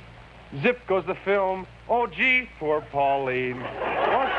Where do you find songs like that nowadays? Oh, they had some movies. They had some great movies in those times. If you don't believe it, just buy yourself a television set and see some of them. The Phantom of the Opera, Seahawk, Thief of Baghdad, Peter Pan. Remember with the Peter Pan and the pirate and the crocodile who swallowed the clock, which ticked wherever he went on land or sea? And, you know, if they made that picture today, the crocodile would swallow a fountain pen that wrote underwater. And then the big movie palaces came in with the fella at the organ. You know, he'd come up out of the basement in this organ, and they had a bouncing ball. And he'd sing, first he'd sing the current song of the year, and then he'd sing maybe one of the old standbys. In the good old summertime, in the good old summertime.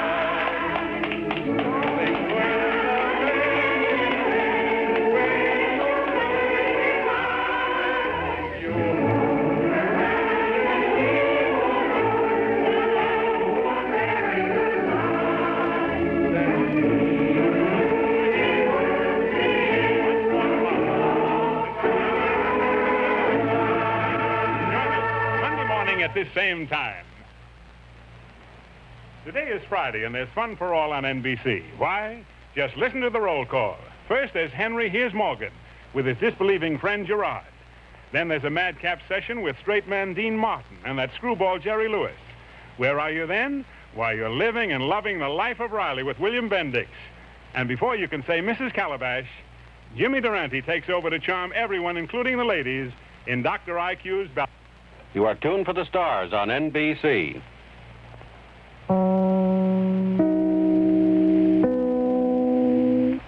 Oh, they ran out of time there, and they cut Dr. IQ off right in the middle of the balcony. That's the Eddie Albert Show from October 14th of 1949.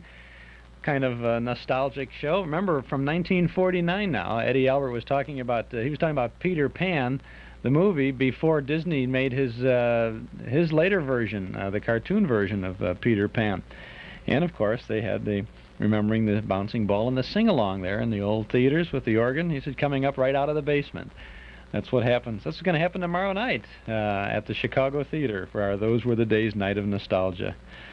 It was a little added plus on this show. It was a nice little show, wasn't it? Nice little Eddie Albert program. Chuck Shaden here in the Hall Closet on WXFM 106 on your FM dial. It's 17 and a half minutes before 9 o'clock. Here's a sound from our Christmas tape special, our Christmas family pack for the Hall Closet. What's on your mind, son? Well, I'm from the Assassinated Press, Santa Claus. Now, what's this I hear? No, I ain't riding now. But this is Christmas Eve. Trees are lit up. Millions of children have hung up their stockings. The whole world is waiting. Well, regardless, I ain't riding. Ain't no use, mister. He's stubborn. No, I ain't stubborn either. I'm sick of being Santa Claus, holding the bag every year. Well, you must have a reason for quitting. I got plenty of reasons. Well, will you talk for the press? Might swell, I guess. Well, now, Santa, why won't you ride tonight? Well, I'll tell you, son. It's a long story. And the whole story is on our Christmas family pack for this year from the Hall Closet. That's a Christmas comedy sketch, The Mighty Allen Art Players, with Fred Allen and Minerva Pius and John Brown. And that takeoff, why Santa Claus goes on a sit-down strike there. We also have Jack Benny and Fred Allen shopping for Christmas gifts for each other. Bob Hope and Frank Sinatra as singing floor walkers in a Christmas department store. And Edgar Bergen and Charlie McCarthy reciting The Night Before Christmas. It's available on our Christmas family pack from the Hall Closet, a set of 3 great tapes of Christmas favorites that you can get for only $13 during this season from the Hall Closet, Box 421, Morton Grove, 60053. In addition to those great comedy favorites, we have complete shows, The Adventures of Ozzie and Harriet, The First Nighter, it's traditional, a First Nighter traditional Christmas drama, The Little Town of Bethlehem. We have This Is Your FBI, and one of the finest Christmas radio broadcasts I've ever heard on a Duffy's Tavern show. A Christmas stocking full of classic holiday sounds on our Christmas family pack. 3 cassette tapes, only $13 from the Hall Closet, Box 421, Morton Grove, 60053. Or you can get them at any office of Northwest Federal Savings. Our regular cassette tape for November features 2 more Christmas shows from radio's golden age. We're going to holiday you in fine style this year. The Great Gildersleeve and Grand Central Station. Grand Central Station programs are hard to find, and this is one of the very best of them, with the complete opening, the whole, you're on the right track, the whole business. It's available, Grand Central Station and the Great Gildersleeve, during November for only $5 from the Hall Closet. If you would like the whole package, all 4 tapes, our Christmas family pack, plus the regular November tape, then send $18 to the Hall Closet, Box 421, Morton Grove, 60053, or get them at any office of Northwest Federal Savings or at our Metro Golden Memory Shop at 5120 West Irving Park Road. But by mail, simply send to the Hall Closet, Box 421, Morton Grove, 60053. Sunny this morning, but becoming mostly cloudy this afternoon. Windy and a little colder with a high today around 50. Tonight, cloudy, windy, and colder with a 30% chance of snow flurries this evening. Low will be in the low 30s. Tomorrow, Thursday, about a 40% chance of snow showers. Cloudy, windy, and cold, a high around 40 degrees. The extended outlook through Sunday, well, a chance of rain on Sunday. Highs will be from 45 to 55, lows in the 30s. It's 38 degrees now at the airports, 40 along the lakefront. Time for us to take a look at our Nostalgia Almanac now. This is November 3rd of 1976. On this day in 1928, Wanda Hendricks was born, an actress. She was in I think she was in the Robert Montgomery movie called Lady in the Lake. She was born in Jacksonville, Florida. She was in many other films, too. On this day, a very important day in 1939, Garbo laughed. That's the way they billed it when her first screen comedy was premiered, Ninotchka, with Melvin Douglas. Garbo laughs, they said, and indeed she did, and so did movie audiences everywhere. Claudette Colbert and Henry Fonda appeared in John Ford's first color movie, released on this day in 1939, Drums Along the Mohawk. 1939 was a very good year for movies. November 2nd must have been a good day to release good films, too, because on this day in 1928, moviegoers saw Laurel and Hardy in their comedy Two Tars for the first time. That's the comedy where the two sailors are taking the girls out for a ride, and they get in that long, long line of traffic, and Edgar Kennedy is the motorcycle cop, I think, and they proceed to dismantle every single car in that line of traffic. We're going to have that film, by the way, at our Slapstick Comedy Festival coming up on the Saturday after Thanksgiving at the Memory Club. We'll keep you posted on that. On this day in 1941, November 3rd, Glenn Miller and the band were in a studio recording A String of Pearls. And on November 3rd of 1956, televiewers saw for the first time on the small screen a classic MGM film that would be repeated year after year on television and has become a classic film for people of all ages for all years. November 3rd of 1956, the TV premiere of The Wizard of Oz, starring Judy Garland. And we will have the #1 song on the hit parade on this day in 1951 in just 60 seconds.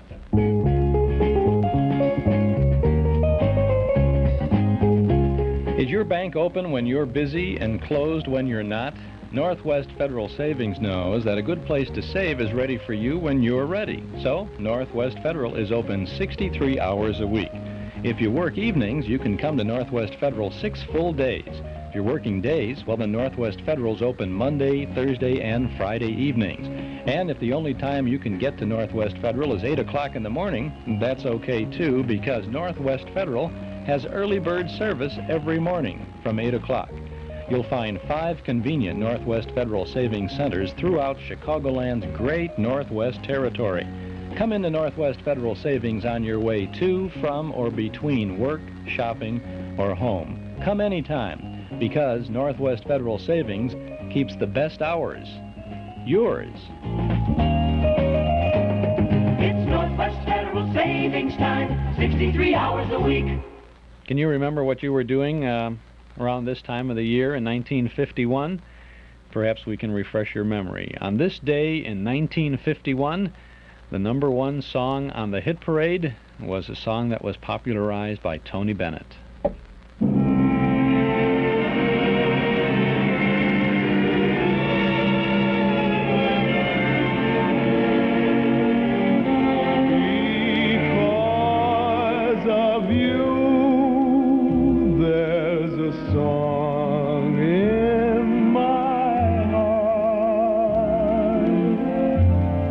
Because of you, my romance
can smile because of you.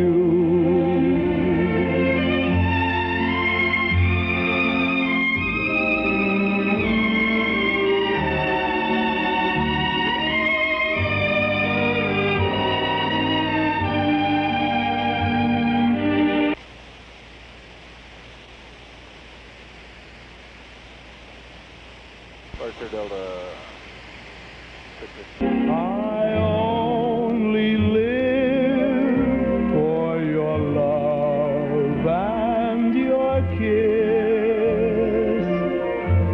It's paradise to be near you like this.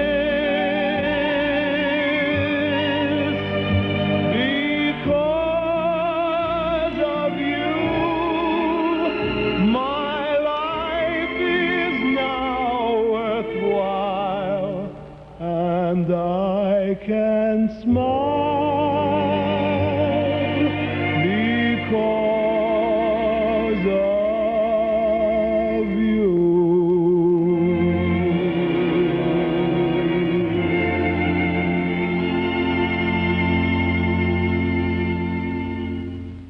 Tony Bennett and Because of You, popular song #1 on the hit parade on this day, November 3rd in 1951. Whenever I hear that, it really takes me back to the old social center dances at Steinmetz High School, Friday night dances there. And we'd never had Tony Bennett there, of course, but there was always someone in the band, in the Phil Herman's orchestra or whoever was there. Dan Belloc would come in. Someone would sing Because of You, and it was always great to dance to. It was really... those were the days. Chuck Shaden here in the hall closet on WXFM 106 on your FM dial. I'd like to invite you to subscribe to our Nostalgia newsletter and radio guide. A year's subscription is only $7, and you'll get your money's worth in good reading and good information. Page after page of photos and articles from and about the good old days, as well as the complete schedule of old-time radio shows that we broadcast in the mornings here on WXFM, on Saturday afternoons on WNIB, and every Thursday night on WBEZ. The complete schedule with lots of information about our programming. Call us at 545-2260. That's 545-2260.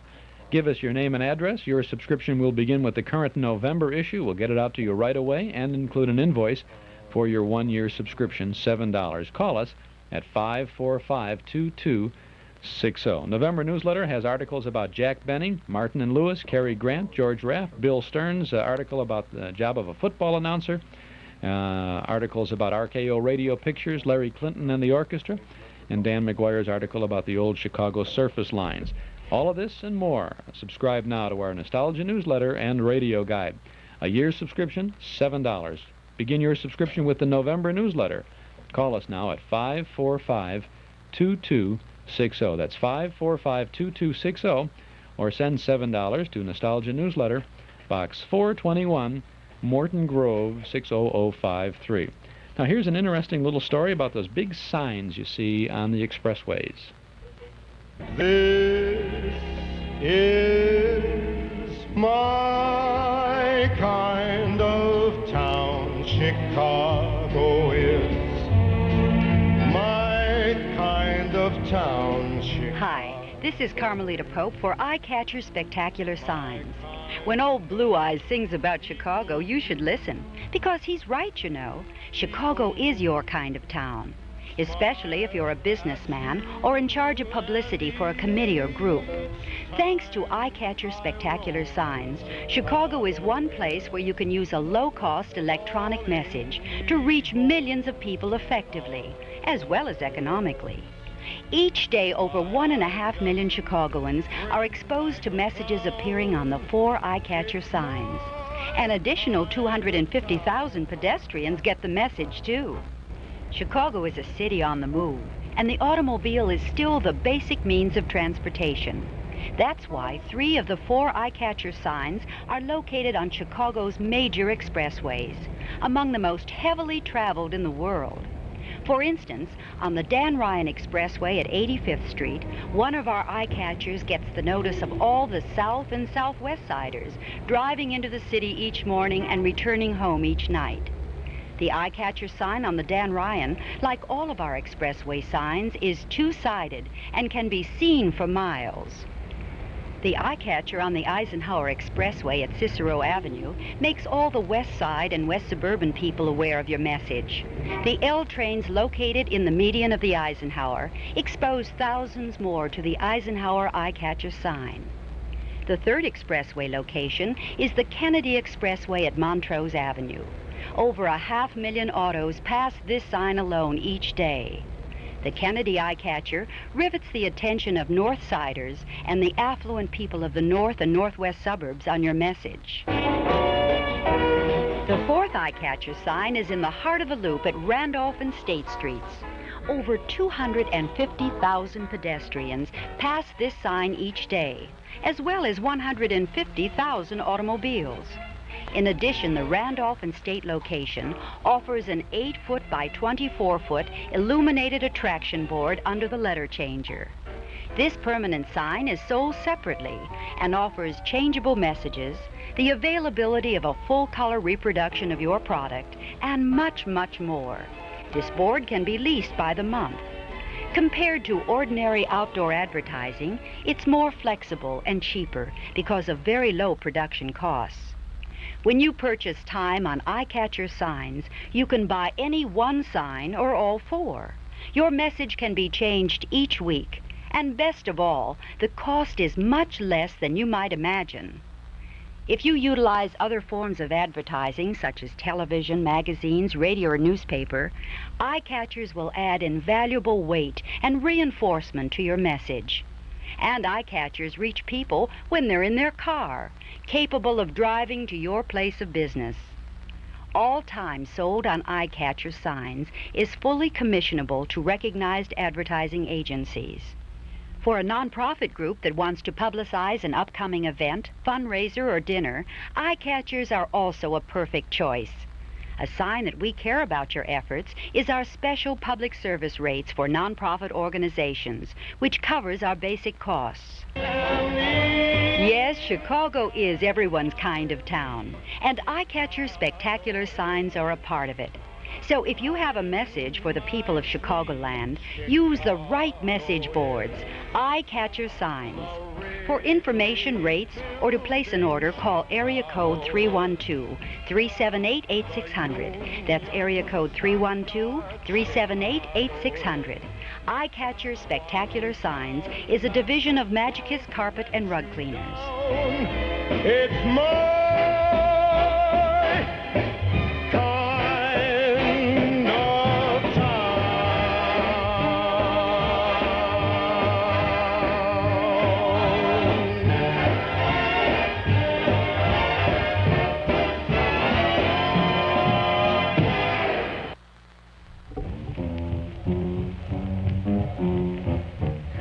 Well, the old clock up on the studio wall says it's time to go for now. We'll be back again tomorrow, same time, same station, with more sounds of entertainment from the hall closet. Tomorrow, it's Phil Harris and Alice Faye, Larry Clinton and the orchestra, and the National Barn Dance. This is Chuck Shaden. Thanks for listening. You're listening to WXFM, Elmwood Park in Chicago, broadcasting from Sears Tower at 106 on FM. Very few cars never need new parts or service. Unless you own that one-in-a-million auto, you'll need to know where smart repair shops and car owners look for reliable auto parts. Martinez Auto Parts at 3005 West Cermak in Chicago offers a complete selection of new and rebuilt parts. Everything for your car. Martinez is open daily until 8, open on Sundays too. Prompt attention and personal service by professionals. Call 277-3011. That is 277-3011. Martinez Auto Parts in Chicago at 3005 West Cermak. If you're driving your car right now, I've got a revelation for you. You're off balance. That's because your car isn't balanced. If it were, it would handle better, steer, and corner more precisely. So how do you balance your car? The truth is, you can't. The only way to drive a balanced car is to drive Alfeda from Alfa Romeo. Alfeda is the world's first and truly balanced production car. It's available at Lober Motors, 1111 North Clark Street in Chicago. Half its weight is in front and half is in back. A totally new experience in driving. One with more stability, more confidence in cornering, and more control than you ever thought possible. But Alfeda is more than balance. It's superb comfort and safety, too. With four-wheel disc brakes, protected passenger compartment, quick-acting rack and pinion steering. Yet with all of these features, Alfeda costs under $7,500. Come see the remarkable Alfeda today. It's at Lober Motors in Chicago at 1111 North Clark Street. Alfeda, from Alfa Romeo, four-time world champion. It put the car world off balance. Now it's time to go out to Oak Park, and here's Cliff Johnson. Thank you very much, Ron Ray. I was trying to get some coffee down at the same time, run over and get some files that I needed. We're going to have a very busy morning, I think. Somebody came by and said, are you going to throw in the crying towel this morning, all you people who didn't get your favorite candidate? I thought, well, I don't know. It'll be interesting. I know John McClellan of the Oak Leaves will be calling in. John is the editor of that portion of the Pioneer Press paper, the Oak Leaves, Forest Leaves, etc., out this way. I've also asked a big winner, Senator Phil Rock, to call in. He'll be coming on in about 3 or 4 minutes. And then from the University of Chicago, Dr. Martin Marty. You certainly are welcome to call in, all of you people, especially Oak Park River Forest. We're going to have not an editorial, but we're going to have a backyard fence discussion of winners and losers and what caused it. And, you know, it's a Monday morning quarterback on Wednesday morning. So that's kind of our lineup now. Oak Park Trust and Savings puts this all together for us in the dollars and cents pattern, and we're very pleased that they do. So while 30 seconds goes rolling along, we remind you that you can walk up and drive up and walk right in to this fine institution. You can drive up, walk up, or walk right in to the people at Oak Park Trust. You can drive up, walk up, or walk right in to the people at Oak Park Trust. The friendly people at Oak Park Trust will help you do the things you really want to do. You can drive up, walk up, or walk right in to the friendly people at Oak Park Trust. You know, one of the most stabilizing factors in any community is the bank. And I'm sure you're aware of that. And that when you start talking in terms of a dollar growth of $200 million, and this is the largest bank in the western suburbs, yet you parallel with that the service and the friendliness that goes with that kind of growth. And obviously, it's a general pattern all over the world that where service and good money handling go together, a community benefits. And the Oak Park River Forest area are indeed proud of Oak Park Trust. Well, our news line is open. John McClellan will be calling in now shortly. 383-1600. 383-1600. I'm Cliff Johnson. This is Oak Park, Illinois, the All-American City. Oh, some little lady in Glen Ellen was very upset with me because I called this the All-American City. She said that title belongs to Wheaton. And I said, good morning. Hey, Cliff, John McClellan. Go ahead and finish your story about the little lady in Glen Ellen. It's an interesting one. She says, why, what do you call that the All-American City for? She got my wife on the phone, and she says, I'm so ticked with him. In the first place, it's not a city, it's a village. And I lived there once, and I know, and I moved to Glen Ellen. I'd like to know why she moved. Anyway, John, the true picture is that I'd like to get a hold of her someday and explain to her how we actually earned that title of the All-American City. Good morning. Somebody else is on the line.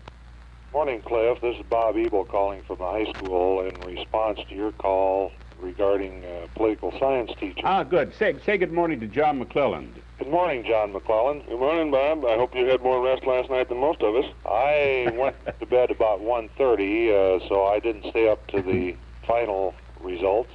I didn't either, so I guess I'm talking about the same league. I'm expecting Dr. Martin Marty, University of Chicago, to call in. I thought he would certainly adds some balance to this, not only because he heads up the theology department, but because he's a very learned scholar and a fine author. I'm sure you know that too, Bob Ebel. Yes, I am aware of his reputation. Let's see it. Good morning. Martin Marty. Martin Marty, say good morning to Bob Ebel, political science teacher, Oak Park High. Oh, careful, Cliff. I'm the assistant superintendent, so I'm sorry. Political science teacher, but I'm going to try to get you one soon if I can get off the line and try to reach one. Oh, Bob, Mr. Ebel, say good morning to Dr. Marty. Good morning, Dr. Marty. How do you do? I'm sorry. I was sitting here looking at all my notes. Anyway, John McClelland, Dr. Martin Marty's on the line from the University of Chicago. At my request, he called in. We local news people have heard about you, Doctor. Good to talk to you.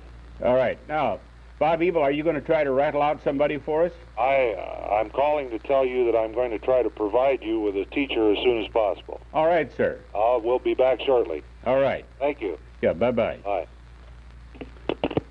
All right. Now, gentlemen, are you there, Dr. Marty? I am. And John McClelland? Oh, yes, sir. Okay. I thought it'd be interesting. I know that our friend Dr. Martin Marty's a very busy person. I tried to get a hold of Mrs. Dr. Martin Luther King this morning, Dr. Marty, and I'll tell you why.